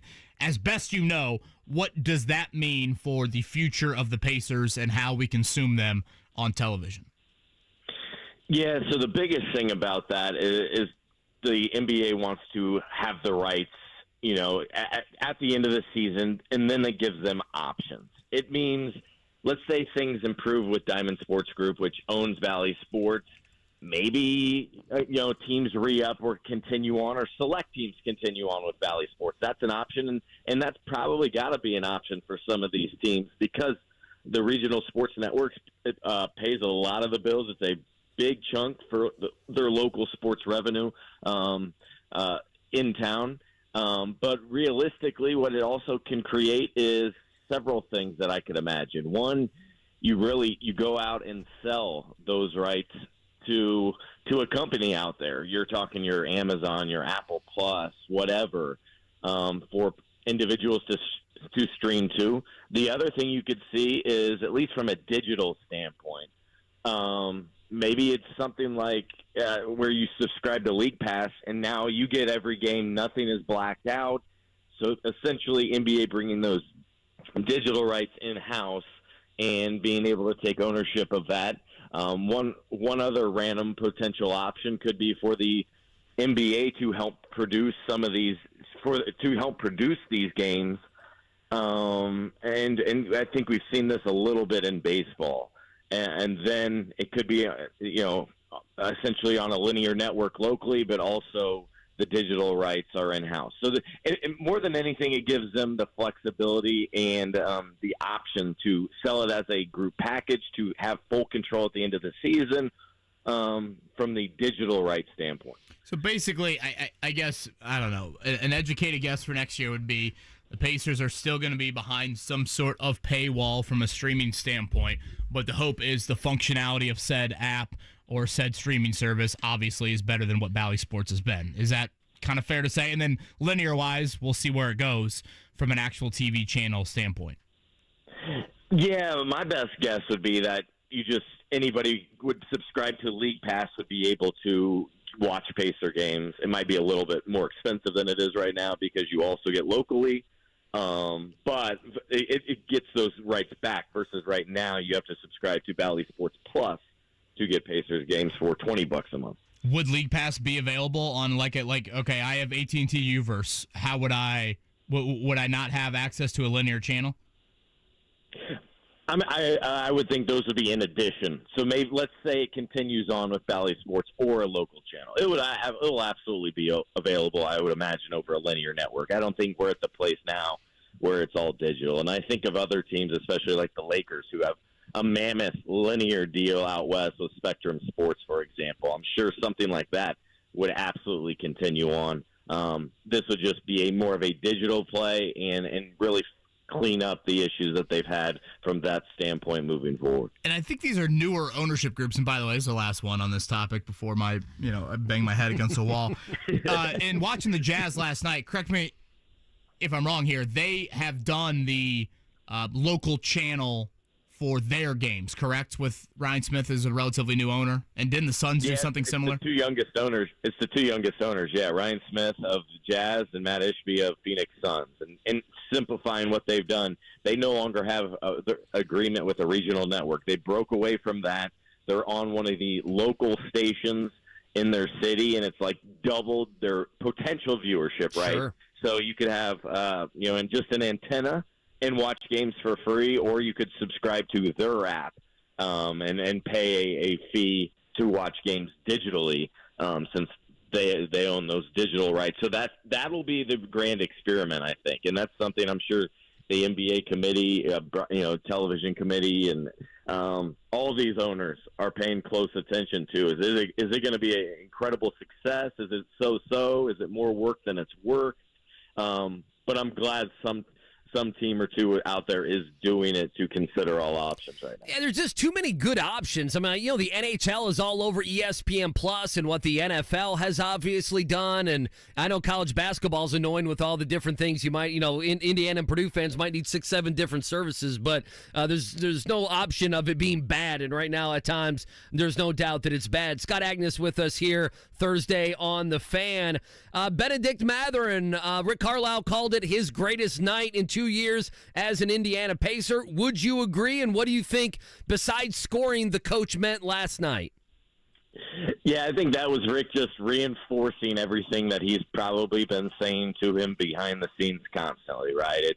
It's not about your scoring. It's about playing into the team concept. It's about getting others open. It's about passing to others. It's about looking and playing within the greater flow of the offense. So it was his best offensive game, certainly, for this season. And then overall, I think you're just seeing steady progress. And he's one that doesn't show a ton of outward, positive emotion. He's not one who's going to sit down and do a 20-minute media interview necessarily. He's all about ball. And so for them to go out there, get the big win in the sort of way they did, and for him to play the way Rick has been wanting to see, and for him to get that results, that can be fruitful. That's a positive reinforcement, I think, to Ben, because there's no doubt it's been a challenging first couple of weeks just in terms of what we've seen from him. And he's had to break some bad habits. He's had to learn some new good habits, and those take time. So I thought this was just a good positive reinforcement for what he's been working on since the summer. Again, Scott Agness is with us here. Fieldhouse Files. Pacers now 5-3 on the year. Scott, I want to go back to last Friday night. We saw the in-season tournament. We saw the new court associated with that. I know there was some questions, particularly early in the game, on the slipperiness of said court. Has there been any kind of follow-up on that, on correcting that moving forward? And if I'm not, I think they just installed that the night before. Is that correct for that Friday game against Cleveland? Yeah, there was a concert the night before. I think it was 1975. Played the night before. Not heard anything on the court being updated just yet, or concerned or whatever outside of that night. But it was definitely something real. It was interesting to see the players. They were hesitant since it was new and everybody was talking about. They were a little bit hesitant to note how it was slippery, but we all saw it. We all saw how Tyrese Halliburton on the first possession kind of did the splits there at midcourt. Then several, I think it was the next play, Jared Allen maybe slipped. And throughout the game, I thought Halliburton never looked comfortable, and I thought this was a result of both that early slip, and then also remember he was dealing with an ankle injury that kept him out for one game. And, I was like, man, he just does not look comfortable out there. Then you saw more players slipping. I was like, all right, I think that's it. That's the number one thing right there. With players, if they can't grab their footing, that's something they have to really pay close attention to. I thought the court was the only thing of the whole concept that I just didn't like. I thought the rest, let's give it time. Let's see how this all plays out. But I thought the court was just way too in your face, a little bit over the top. But otherwise, the games were good. If you were watching the other games throughout the league, so many of them were close, 1 or 2 possession games late, which is exactly what the league is wanting. So tonight, by the way, will be a debut of the other new court, the City Edition court, which is darker and gels well, I'd say, with the new City Edition uniforms versus the league's in-season tournament court. You think Obi Toppin gets the Giannis assignment first tonight? Man, it's hard to say. I think they're just going to take it by committee, but perhaps, yeah. Who else would you think? Would you think about Turner second? Bruce Brown's way too short, right? I mean, we've seen it. We've seen it all with this group. I mean, I wouldn't be surprised if Aaron Neesmith gets some time on him, or the trouble is that's the exact type of player. Or Giannis is a little bit of an exception, but the 6'8" wing, like a Gordon Hayward, who is just in town, the Pacers have nobody that can traditionally match up against him. So I think they'll throw several bodies at him. One thing I do want to note that a lot of the audience may not have noticed last night was Giannis is going to be fired up tonight because he was ejected early in the third quarter. It was his second technical. Such a soft technical. Scott, it was so weak. It was so weak. It was, especially when it comes to one of the faces of your league. I understand you got to treat players the same, but I also recognize not all players are the same. And if this is your MVP candidate every year or a former MVP, he had a big dunk over a player, did a slight flex, I'm talking maybe 1 second, and that's enough to issue a guy a technical, which is a direct result of him being ejected. Keep in mind, if he didn't have one, then maybe you give him the technical. Right. But you got to know the time and place and know who it is. You really do. I don't care what you say. And fans are there and paying big money to see Giannis, to see Dame, and for something so little like that, for an official to take exception, and then following that play, if you notice, I don't like the official doesn't give him an explanation. You can see Giannis go over to him and just say, "For what? For what?" and he doesn't get that conversation. I thought that was wrong on that part. And so, to the larger point, I think Giannis will be fired up, and here's the first chance of Pacer fans to see Giannis and Dame and this new look roster with a new head coaching staff here in Indy tonight. Yeah, and I would argue just in general, any player in the league, no matter their stardom, you better earn that second tech. Like, I mean, to get ejected from the game, it better be something, very, very serious on that end. Okay, last one, Scott, and I don't know, I feel like I'm throwing all these, off-the-court questions at you, but you pointed out earlier this week, and I think we're now several years into this, maybe it was last week that you pointed this out, no jersey patch, no advertising patch on the Pacers uniform. Boy, I can't even remember was it Motorola? I don't know why that's popping them. Okay, that was the previous company. What's up with that? And it doesn't seem like there's many teams that don't have a patch on their jersey. Yeah, right now they're a free agent. I think they had a initial deal. I want to say it was 2 years back in 2018 with Motorola, as this was just getting started, and the Pacers were the 29th of 30 teams to agree to a deal, meaning they agreed to theirs late compared to most teams. And so they did that initial run. It went over well, so they re-upped with Motorola, who had deals with several different teams. I think Brooklyn Nets were one of those teams at the time, for example. And right now they're just a free agent. I haven't checked in on the situation lately, but I'm almost certain it's one of those situations much like the naming rights to the Fieldhouse, where they're sitting back waiting for the right deal, waiting for the right price, and as they would say, a partner that makes a lot of sense for them. But that's what that seems to be about. And right now it leads to a cleaner look, doesn't it, on their uniforms?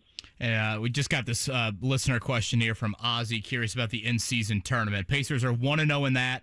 November 14th, the 21st, and then the Thanksgiving Friday against Detroit. Those will be their final 3 games in the group, and if they win that, then they'll head to Vegas for the final 8, the Elite 8, if you will, coming up in early December. All right, Scott, great stuff, man. Thanks as always, and we'll chat with you next week. All right, thank you, guys. Scott Agness right there, Payless Liquors Hotline. We'll get back into the Colts conversation next.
on 93.5 and 107.5. The Fan.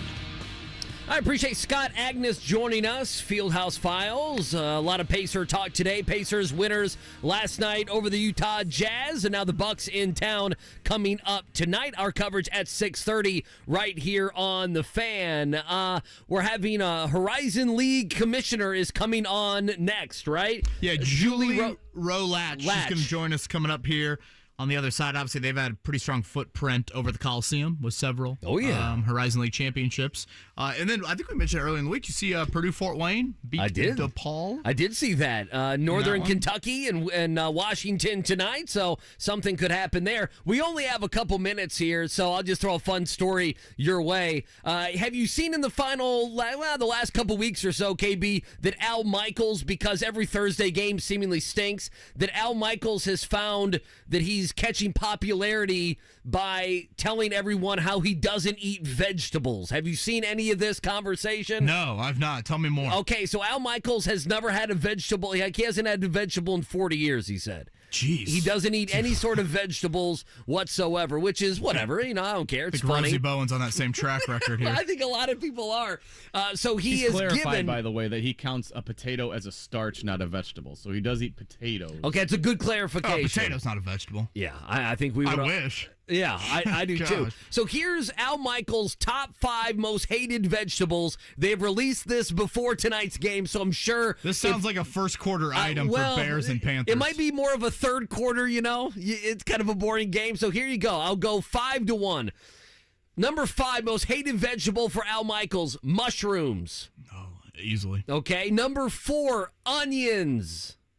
So you're nodding your head with all this. Well, and okay. again, I've got the food. I love an onion. I've got the food palate of a third grader. Okay, well, to be fair. Okay, I kind of figured that might be the case. So you're chicken tenders and pizza, then basically is what you're telling us. I will not say no to that. Number 3, broccoli. Yeah, that's disgusting. I like broccoli. Okay. Number 2, spinach. Hell no. And number 1, and I got to agree with Al Michaels on this as much as anybody. I've taken heat in other markets on saying this: asparagus. Ugh. Oh, I actually like asparagus. Ugh, do you? Ugh. But doesn't it make your pee smell weird? I guess so. Yeah, something like that. Is that why Al Michaels doesn't like it? I like peppers, celery. I mean, there are actually it's not that bad. some veggies that I figured like, I would throw that out there. So at some point tonight. All right, Kirk, what's your thoughts on the vegetables, Mr. Herbstreit? If Al Michaels has already won his first half bet maybe that he has on tonight's game, he might pivot to vegetable talk. Talk a little college athletics and then again get you set for Giannis and the Pacers coming up tonight. We'll do that in the 9 o'clock hour.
On 93.5 and 107.5, The Fan.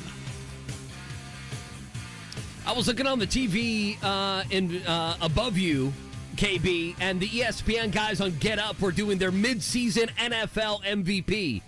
Greeny had TJ Watt as his mid part of the season MVP. Harry Douglas had A.J. Brown. How about that? I forget, someone had Joe Burrow, and then, of course, there was a Jalen Hurts. So before we get the Horizon League commissioner, I'm going to put you on the spot. Who would be your mid-season NFL MVP? Nothing for Tua? Nothing for Mahomes? Nothing for Tua? I would imagine. Mahomes has been, I guess, pretty quiet for his standard. Mahomes actually has had kind of a down year. Yeah, I mean, he might break all of his interception like the A.J. totals. Brown one. Yeah, I kind of do as well. I would have to, I hate to say it, I'd probably have to go with someone with Philadelphia. Right now, I don't know. I guess that's how I feel. This is me totally just talking about what happened in the one game that I saw, but I mean, I would assume Myles Garrett would get some consideration. I mean, defensive player of the year at least. Again, it was like 30 quarterback hurries and a little over like 100 and some snaps, whatever that was. So he's been a freak show as well.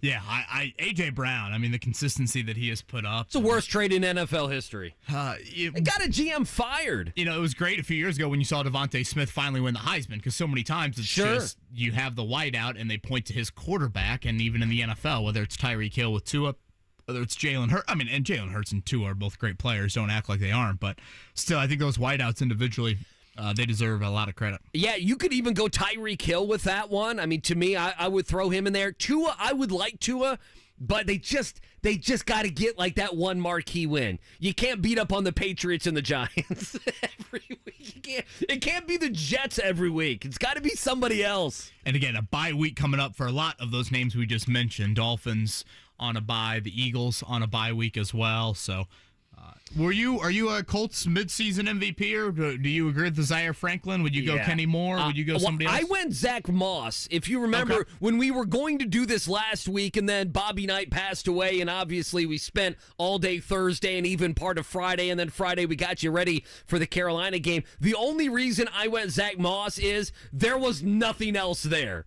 I mean, Deion Jackson got cut, and Evan Hall got, he had the one carry, did he not, that got called back, and his season came to an end. And so you're sitting there, and it's like, I know that it's a somewhat interchangeable position, but if Zach Moss were not healthy for week 2, 3, and 4, I don't even know who the running back would have been. Would they have had to go get somebody? Are you and this kind of gets into, I think, where you're going with Moss. Do you look at MVP and do you take the acronym? Or do you call it the best player? No, I call it the I call it the best. Is it the most valuable player, or is it the best player? I usually do the best player, but I kind of went against myself. If I'd have went with Moss, I would have went against myself. I mean, Zaire Franklin, before the injury, could have had 200 tackles this season. Because I find this with Tyrese Halliburton and the Pacers. If you are listing the most valuable players to their respective NBA teams, Andy, name me 5 players more valuable to their respective teams than Halliburton to the Pacers. Oh, I know. Listen, I know if he's out, if there's rest, if there's an injury, you guys saw this at the latter parts of last year. There's just such a steep drop to who number 2 would be as a consistent basis. And again, that's where I am a little torn, because if you're going to label best player, he's not in the top 5 best NBA players.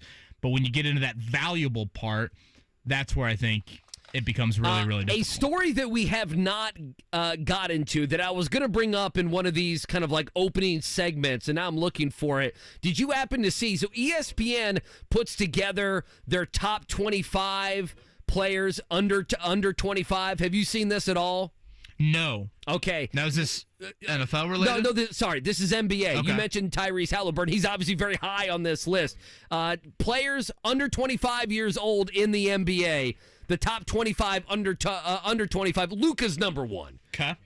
I don't think that's surprising. Where do you think they have Halliburton? Oh gosh. And he's high on the list, obviously. So I'm telling you, he's at the top. He's not number 23. Anthony Edwards has got to be up there. Okay, so certainly. Edwards is 2 on this list. 2? Yeah, Edwards is 2. Let's go with 6 for Halliburton. Okay, so Victor's 3, Wembanyama.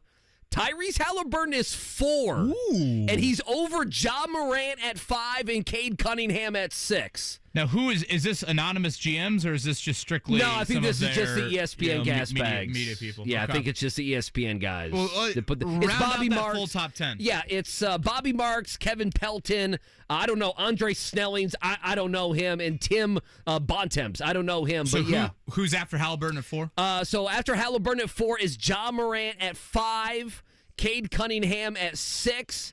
Zion Williamson at 7, and they're being nice there. Darius Garland 8, LaMelo Ball 9, Jaren Jackson 10, and then at 11, Tyrese Maxey, who I think is going to have a stud That is low season. for Maxey, I feel like. Well, I think if you did this list at the end of this season, I think Maxey would be in the top 5 or 6. Yeah, I would agree on that end. I believe we have. Do we have Julie Rowe Lach joins yes. us, Yeah, Horizon yeah. League Commissioner on the Payless Liquors Hotline. Julie, good morning. How are you today? Good morning, Kevin and Andy. I'm great. How are you? Well, thank you so much for joining us on this Thursday. I guess let's just start here. It's a new season when we look, of course, just at basketball. If we did men's and women's basketball, but I know it's year round for you guys. And you started in January, and you've been on the job now for 10 and 11 months. I guess what objectives did you have back in January, and where are you right now as we kind of get ready to go into the new year? Yes, it's definitely been a whirlwind, and how exciting. Obviously, no shortage of issues in college sports these days either. Sure. But from a Horizon League perspective, we're really focused on basketball excellence and moving the needle, and we've started to do that both on the men's and women's side, so that's exciting. And then just this past year, we focused a lot on what's happening off the court from a mental health perspective to an NIL perspective. We've launched a league-wide marketplace so our student-athletes can do some deals. And then we just did a brand recharge to really celebrate what's pretty darn special about our league, and that's been received really well, and we're still working on it. Obviously, locally, the Coliseum has been great in terms of championships for men's and women's basketball here locally for the Horizon League. And Julie Rowe Lach with us, the commissioner of the Horizon League on the Payless Liquors Hotline. Could you expand a little bit more on marketplace NIL conference-wise? I don't know. I feel like I live in such an NIL bubble. I just assume it's strictly university-specific from school to school. What is it from a conference standpoint that you guys are able to provide to your student-athletes? Yeah, sure. So from a conference perspective, when NIL launched, we looked at, okay, what are the gaps here that our student-athletes need? And one was education. Just to understand, how do you build a brand? If you don't have one, how do you go about building one, and primarily through social media? And then 2, what are the deals that you might be able to capitalize on? And as we talked to different vendors out there, they would come to us and say, hey, can we present to all your schools? And I said, well, why don't you present to us? Because I would rather leverage all 3,000 of our student athletes and take that power into one place.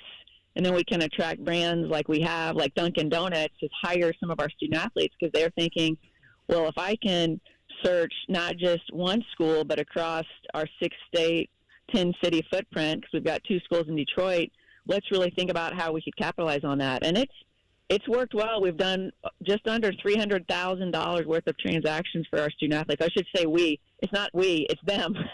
So the student athletes are going back and forth directly negotiating with these brands who are hiring them through this space. If I made you fill in the blank, NIL is blank, how would you fill in that blank, do you think? That's a tough one. Can I answer it with 2 words? Sure, yeah. You can do whatever you want. Yeah, sure. All right. I'd say one word is it's opportunity, and then the other word is challenging, because what I just described through the NIL Horizon League marketplace with Open Doors, I call that legit NIL. Because those are earnest opportunities where student-athletes are capitalizing on their persona as a Division I elite student-athlete. Then you've got the exploited NIL, and that's why the NCAA and others are really lobbying Congress pretty hard, because and you read about them in the headlines. We're not quite sure what the actual dollar values are because there is no requirement to disclose or be transparent about the deals. But you read about in some of the Power 5 schools where student-athletes are getting 6-figure, maybe even 7-figure deals.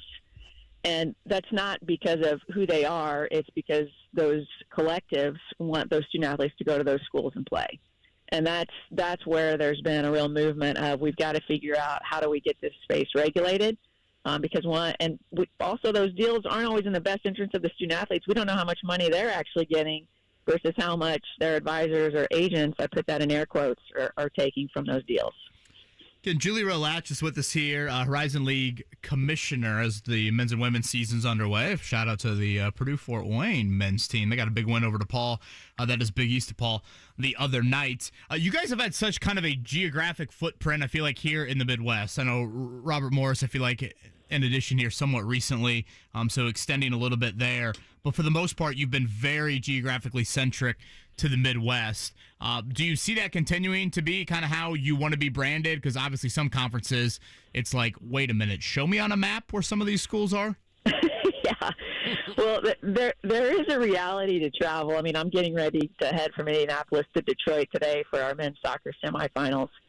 And I think it does matter from a student-athlete experience standpoint. So absolutely, when we talk about membership opportunities and potential expansion, of course, we look at values and fit. We look at academics. We look at commitment to sport excellence, in particular basketball.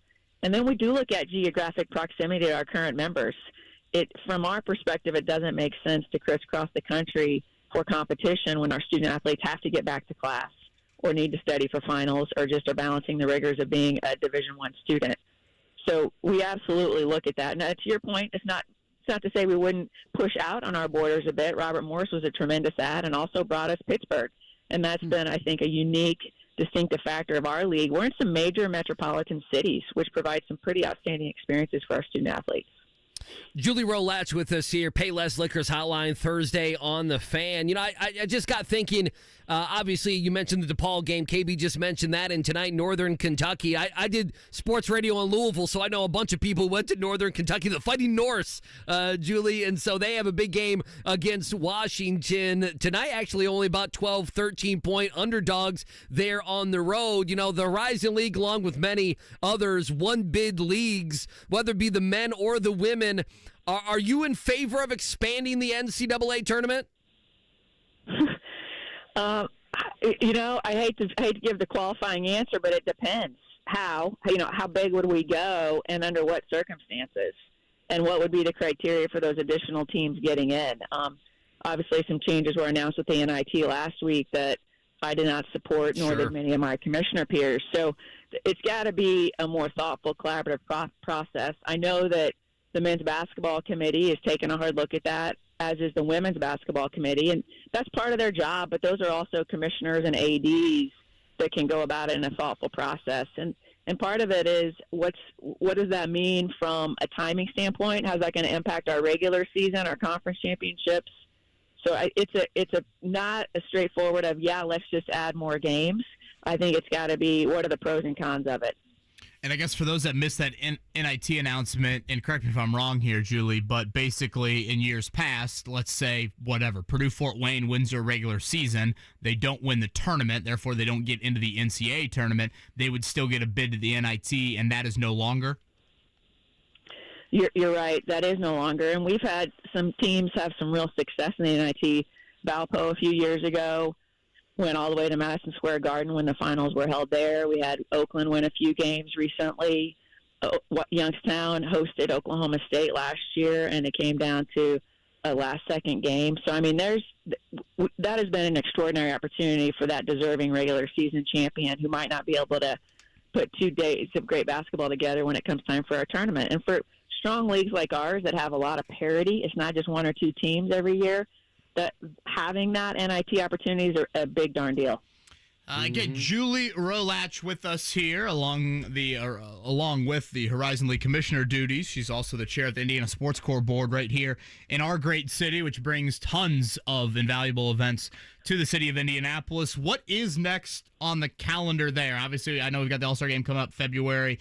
I feel like do we still have a Big Ten football title this year? I don't know. I'm trying to juggle what events we have here coming up, and I feel like you would be the perfect person to toss that question to. We've got an exciting rest of this decade, and we're already actually looking into the 2030s, believe it or not, with some big-time events. But, yes, we do have a Big Ten football championship we're excited about coming this way in December. And then you mentioned the All-Star game. The Pacers are doing an extraordinary job leading that. Mel Raines and Rick Fuson and their crew and Sports Corp is partnering with them to support that. And what's really big on the Sports Corp radar for 2024, we're going to build a few pools in Lucas Oil Stadium for the Olympic trials. How about nice. That? So that's okay. That will be historic, both from a numbers standpoint of attendees, but also that's never been done before. And I just kudos to the entire team over at Lucas Oil Stadium. It's just incredible that we're going to be able to do that. And what's that expected nightly attendance? It's in the I feel like it's in like the 20,000-30,000s, right? That's exactly right. Yeah, it's just over 30,000 capacity. Wow. And it's a 9-day event. Right. Tickets are on sale now. So you go to indianasportscorp.org. Sorry, but you opened the door for me. No, it's great. Walk on in. We want our city and state and the region. I mean, this is an incredible swimming community, and we want that support to happen to really deliver to USA Swimming, because this is going to be terrific for our Olympic hopefuls. It's fantastic. Yeah, obviously talking to people much more educated in that field, they're like qualifying for the U.S. team in some instances is more difficult than even competing in the Olympics itself, with just how deep the competition is here in the U.S. Right. Again, Julie Lach with us, Horizon League Commissioner. It's a busy time of year if they are underway with their biggest sports in men's and women's basketball. And again, chair of the sports corps as well. Julie, congrats on all the success here, especially over the past calendar year, and looking forward to more conversations. Thanks so much. I appreciate it. Have a good day. You too. That is Julie Lach, Horizon League Commissioner right there. December 2nd, by the way, the Big Ten Football Championship that will continue to be here. As of right now, it is Iowa representing the Big Ten West. The Big Ten East a little bit more up in the air, exactly what that's going to look like. Of course, Ohio State and Michigan undefeated. You've got one loss, Penn State. I think if you are on the sports court and you are having some local businesses here, you would want the Hawkeyes of Iowa. No kidding. What do? They drink beer. They drink beer. They travel. They don't score a lot of points. No, but they drink. They punt the hell out of that football. They punt, they drink, and they eat. I thought, Mark, and you might have a little bit more info on this, one of the bars across the field, from Wrigley Field, announced that last Saturday, right? Iowa Northwestern, that the most drank beer in one-day history of their bar was last Saturday. Really? Thank you to the Hawkeyes of Iowa for that. So don't think the North is booming in Wrigleyville. Don't think the Northwestern grads contributed to that as much as the Iowa. They have to drink mixed cocktails. There has to be smoke coming off of the cocktail, whatever it may be. Exactly. Now I followed because I was buddies in Louisville with Pat Ford. His daughter made the Olympics. Yes, I believe we had him on and we were talking to him about that. And so Brooke, right? Yeah, and so he's all over it. So I want to. Do we have the open for this? I have a dad dilemma for you. I want to ask you both this. Go ahead, hit the open. We have a fancy imaging. Daddy. Oh, the guys have another dad dilemma on 93.5 and 107.5 The Fan.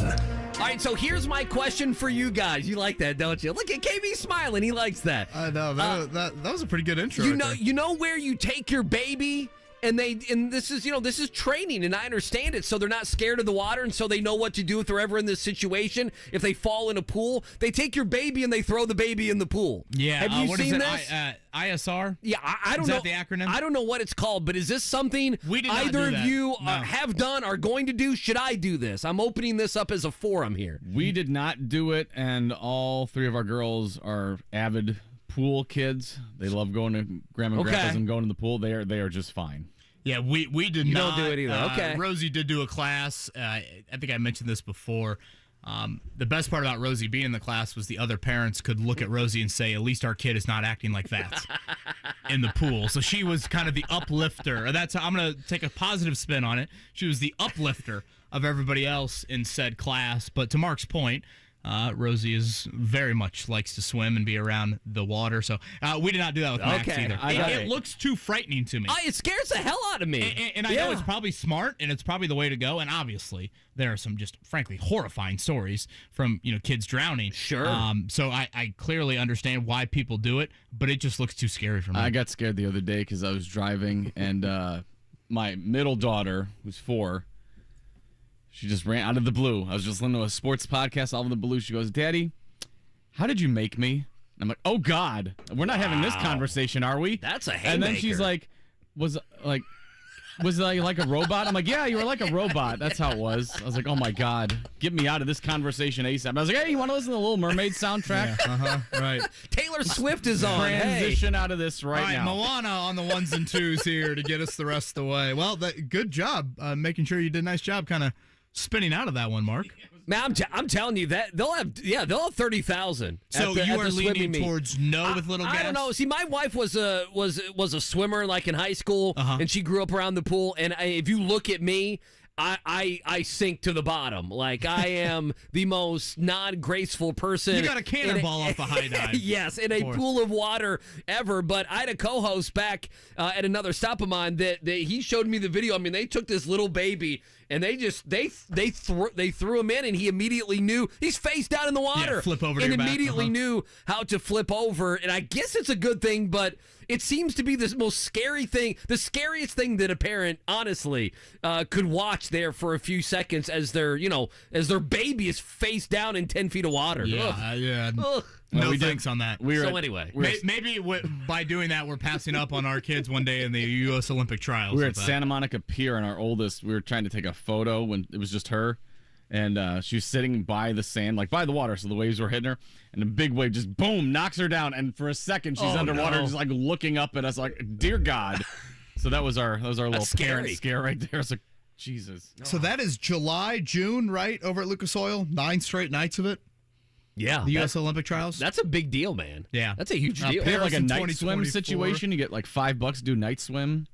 I'm going to end up at that, by the way. I'm just telling you. I mean, it is. I mean, obviously, when you think of, Lucas Oil events that time of year, to have 9 straight nights of, 30,000 people in that building, that is a big deal. I know it probably doesn't resonate to a lot of us here in our normal sports scene, if you will, but certainly something that will be a summer item. Will be. I think it's on NBC. If I'm. Oh, it's usually on one of the USA or on one of those networks for sure. All right, so the podcast today, a lot there. Joel A. Erickson, Scott Agness, and again, thanks to Julie Lach.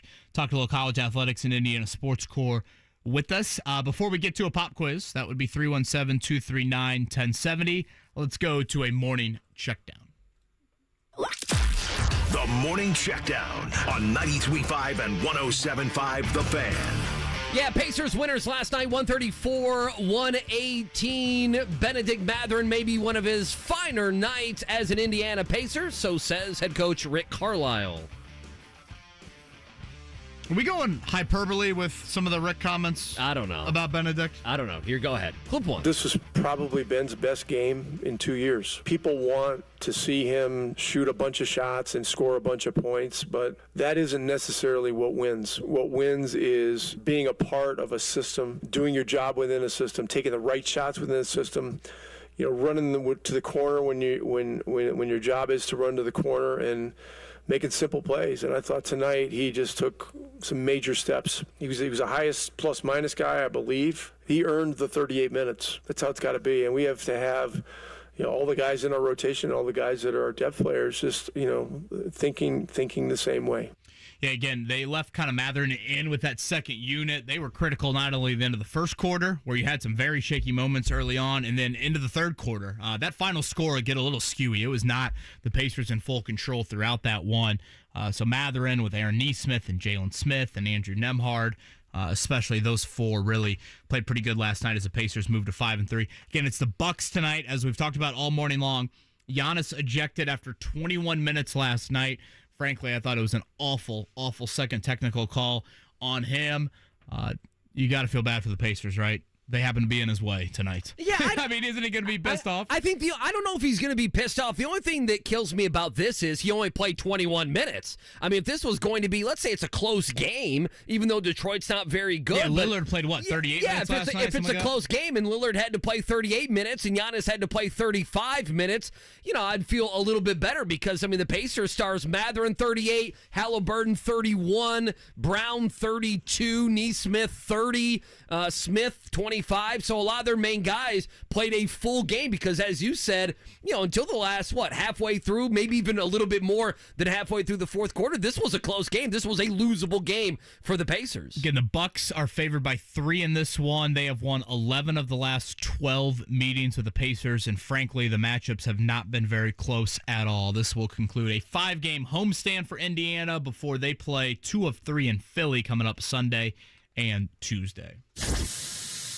Week 10 of the NFL season, if you want to call it that. The Toilet Bowl on a Thursday. Carolina on the road against the Bears. ESPN's predictor has Chicago winning this one. I think like 61% of the time. Chicago favored by 3 and over-under there at 38.5. Justin Fields will not play in this game. Mark, what are you mad about? He will not play in this one. That's 61%? That seems awfully high. I know the Panthers are bad, but putting 61% on the Bears to win a game is awfully lofty, I would say, and especially when Matt Eberflus is speaking out of both sides of his mouth yesterday as whether or not Justin Fields will or will not play. Do you want to play that sound sure. here? You want to play that sound here? Okay, so Eberflus yesterday, have you heard this? No, it's about I've 90 not. seconds. Poor guy was asking about Justin all the Fields. Eberflus sound I had to listen to over the past few years. Oh, damn it, you got 90 seconds. He was asking about Justin Fields. Because Justin Fields was listed as doubtful. And so they said, doubtful. Yeah, so just go with that. Like I said, he's not medically cleared to go right now, and he's getting better though.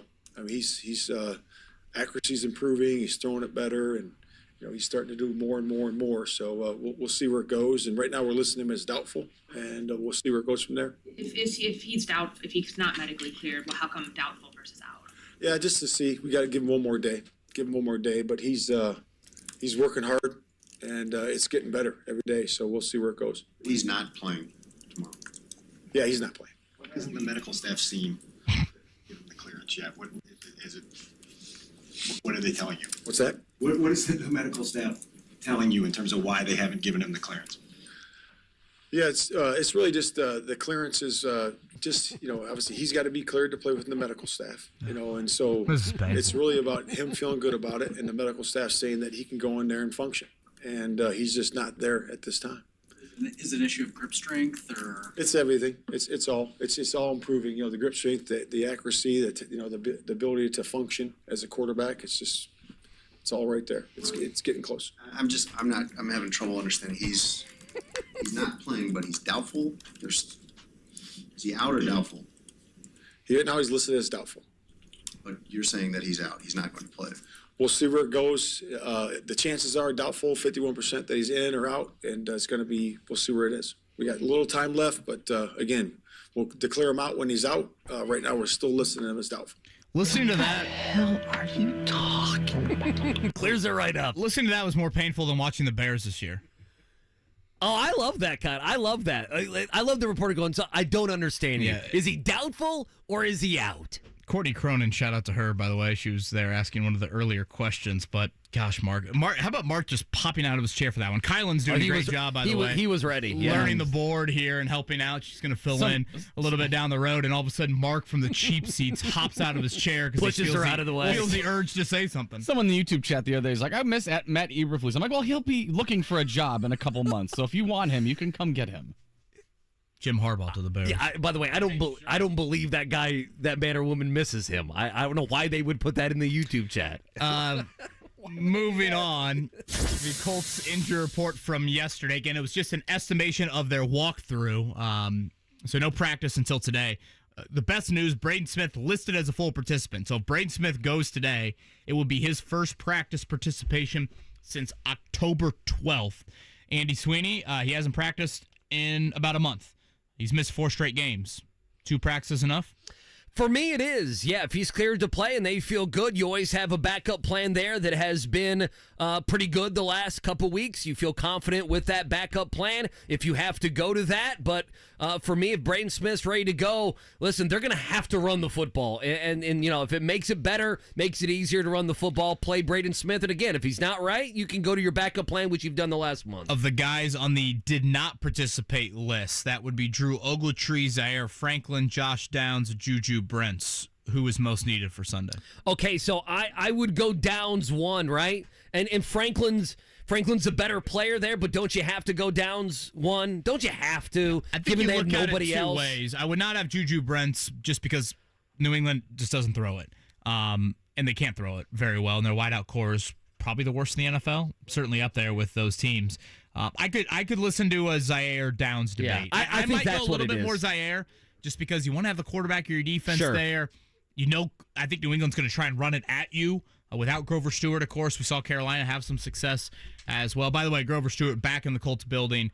That's how the NFL rules work with your suspension. You got to spend half of it away from the team, and then the final half he'll spend in the team building. But again, he's out for 3 more games with that. Yeah, I didn't know he was. I didn't know he was back in 3 weeks in the building. I did not know that. Yeah, I think that's good. I guess the NFL. I don't know, adopted that a couple years ago. Where for the PED stuff, 6 games, obviously 3 out, 3 in the building. All right, looking at college football this weekend, Indiana and Illinois. That is a noon kick from Champaign. Illinois is nearly a touchdown favorite in that one, and Purdue is a slight favorite over 5-4 Minnesota. Purdue has not played well at home at all this season. Surprised to see that one. Notre Dame's on a bye. 2 marquee games, right?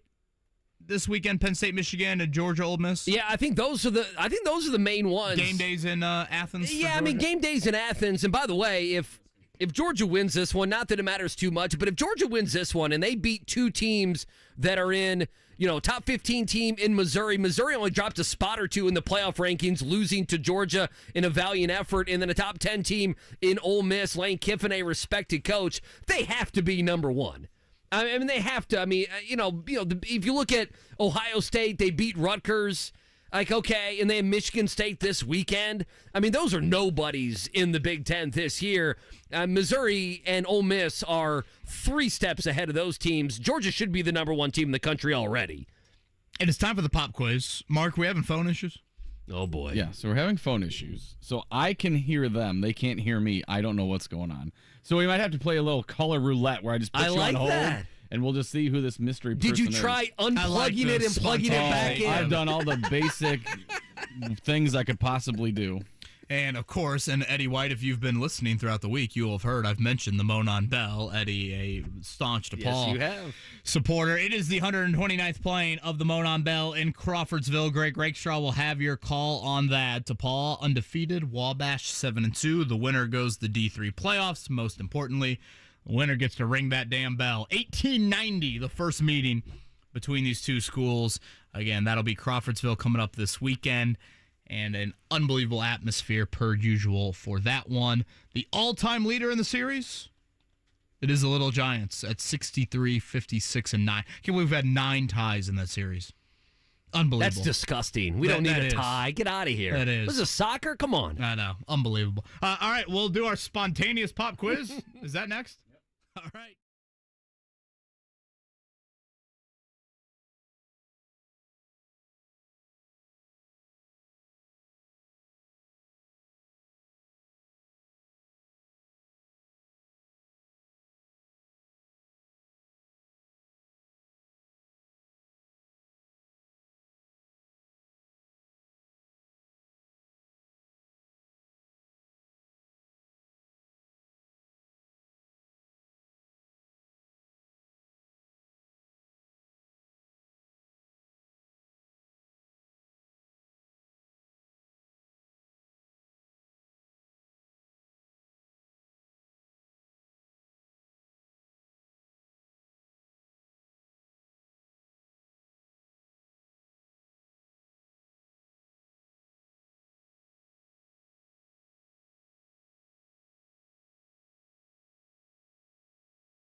Have you studied?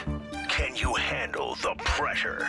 Sharpen your pencils. It's time for the Pop Quiz with KB and Andy. Brought to you by Jiffy Lube, Indiana's favorite oil change since 1985. All right, so we'll have to see. The phones may be working. They may not be working. Mark Deichen believes people cannot hear him, but they can hear us, right? Okay, so I think we're good to go. I've not opened up the pop quiz yet. The greatest sin is that people can't hear my voice on the phone. Right. Try to be a man of integrity here. For some reason, we cannot get a caller on. I'll take the pop quiz, try to give my best effort, and if we get a 5 for 5er, which obviously won't happen, then I'll hand a Jiffy Lube oil change to one of our listeners. So is that what we want to do here? You want to try that, Mark? Somebody hanging on. We definitely try the call. So we just say hello and they say their name? Yeah. Let's hello. Try it. It's like a date, like a speed dating. Hello, pop quiz caller. It's Kevin Bowen, Andy Sweeney, Mark Deichen, and you are? You won't believe who this is. Hello? Who is it? This is your buddy. Hello, can you hear me? We can hear you. Okay, this is your buddy Derek White. How did I get through? It is Derek White. Oh, I thought you were heading to Germany, man. What's the flight? Hey, I'm packing and listening to you guys right now. I got through. I couldn't hear anybody, but next thing I know, I was on hold. So. Well, welcome to 2023 technology here, Derek. Okay, walk us through. We had Joel Erickson on earlier. He was driving to Cincy, and then he was off to Dallas, then to Frankfurt. Your path to get there is where? I am driving to Indianapolis Metropolitan Airport, and I am flying to Charlotte, then Charlotte to Frankfurt. Oh, see, that's a lot easier. At 2:00. All these flights to Frankfurt. I think Nate Atkins said he was going through Atlanta to get there. Are you? What's the plan when you land? Do we know? I have no idea. Oh, I love it, man. Derek, you're living. No idea. I get there at 7:15 a.m. and my friend is going to get there about 8:00 or so a.m. and then we don't know what we're doing from there. I told Derek. We're just going to be happy to be there. I told Derek he needs to call you guys tomorrow. He needs to give a little boots on the ground update. From Absolutely. You need to eat some sausages and drink some beer. That's what you're going to be doing. I know what you're going to be doing in Germany. That's great. You won't be able to check into his hotel because it's 7 a.m. So he'll have to just wander the streets. I'm glad my wife's not listening because I didn't want her to know about the beer. Now, Derek, ticket-wise, do you know, or I guess how'd you get tickets? Where are you sitting? Anything on that end? I got lucky. I called my ticket rep. He said that the team was only going to get about 800 tickets, and that was going to go to the friends and family of the players, coaches, staff, if they wanted to go. And there wouldn't be any left. But next thing I know, I got an email about a season ticket holder free sale. Oh, good for you. And I got lucky, and I got 2 tickets. They are really, really close to the 50-yard line, really maybe 10 rows back, close to the 50. Nice. Paid 225 euros each. Okay, and what's the what is that in American dollars? About 250. Okay. What jersey are you wearing? A jersey, and if so, what jersey are you wearing? Like an Edgerrin James jersey? What do you got popping? Bjorn Werner. I haven't decided yet. My newest and best quality jersey is a Moncrief jersey, number 10. Oh my God! Because he went to Newest Ole and Miss, best? and I was. That's the best quality one. Yeah. That was Derek's a big Ole Miss fan. Just before everyone thinks that Derek, okay, I was thinking, there's an some odd issues one. there. Derek Right. is a big Ole Miss fan. And ironically, the last home game, I did see a few people with Moncrief jerseys on. So I was so wrong on Moncrief. I have a Manning. I have a Peyton. Have a Manning, a Peyton, and my number 10. I love it.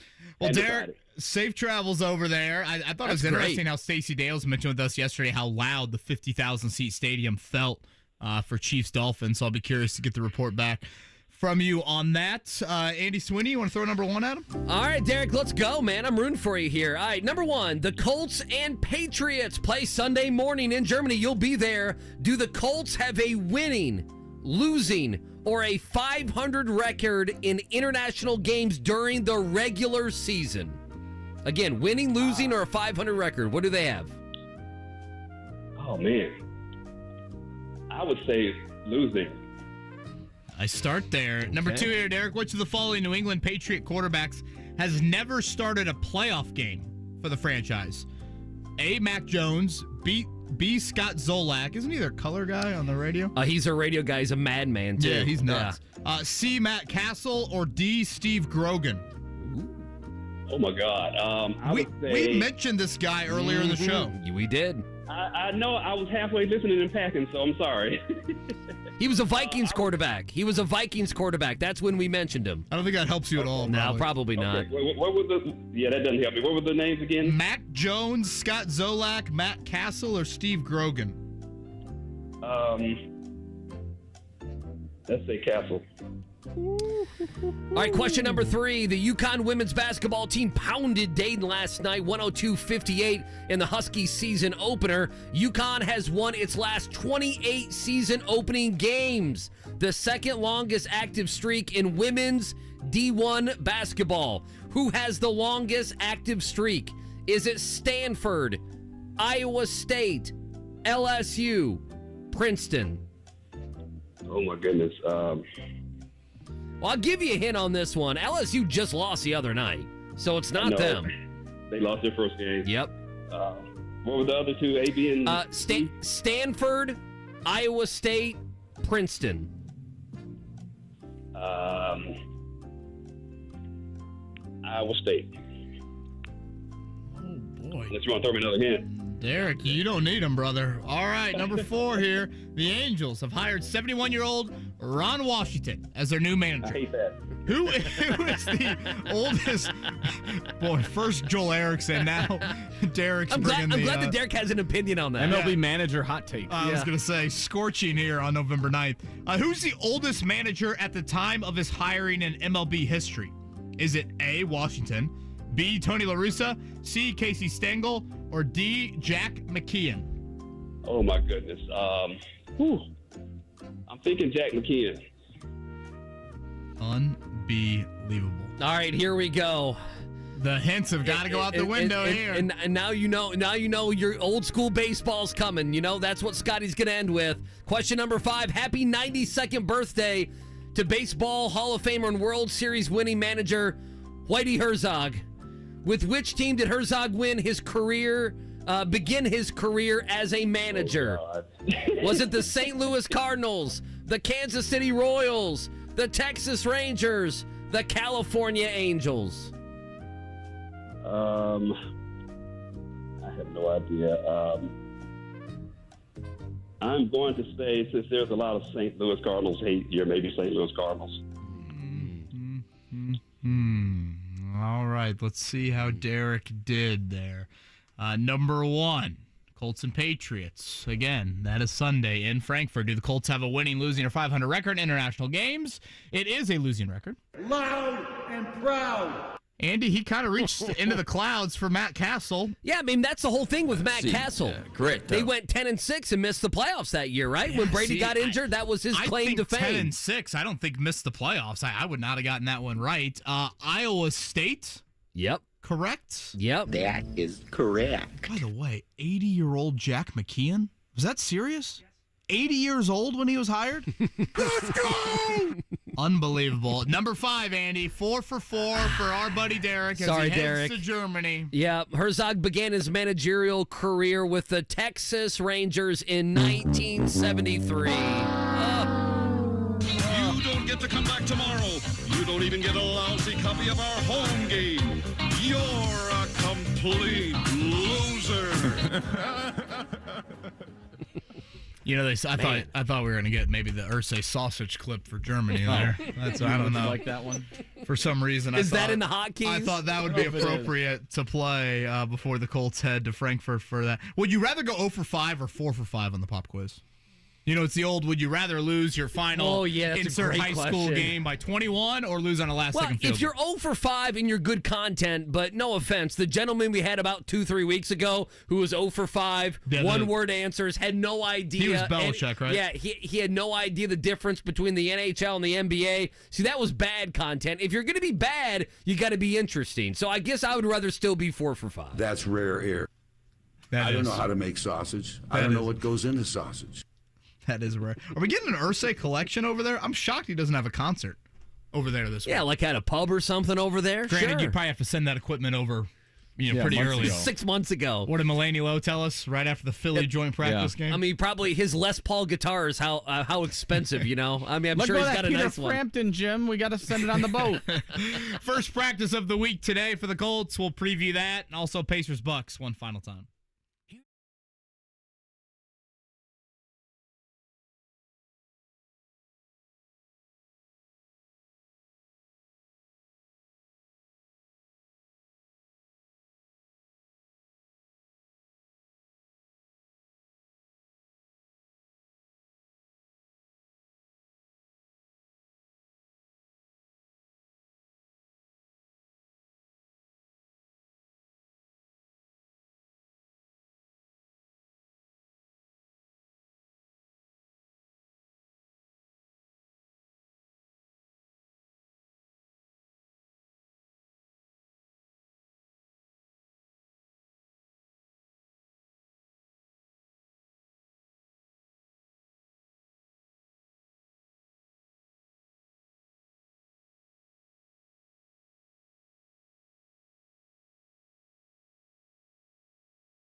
It's the Wake Up Call with KB and Andy on 93.5 and 107.5. The Fan.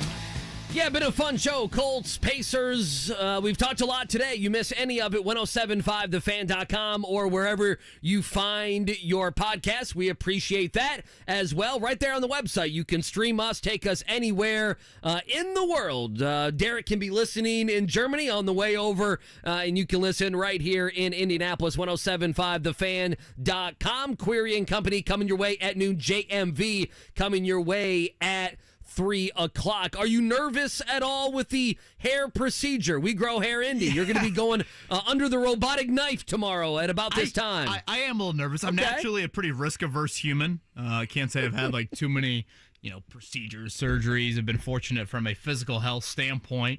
So yeah, I am a little nervous, certainly. But yeah, I think in the long run, this is something that I appreciate them, offering it, and I'm looking forward to see the results. I don't think we're going to get immediate. I'm not going to look like a modern day Jesus on Monday. But whoa, Fabio just walked in. It takes a little bit of time, right? Certainly. For it to fill in. And tonight or today, I've got to get like a one guard all the way around. Oh, do you? Yeah, which I used to rock kind of a 2-guard action. Okay. On there, so.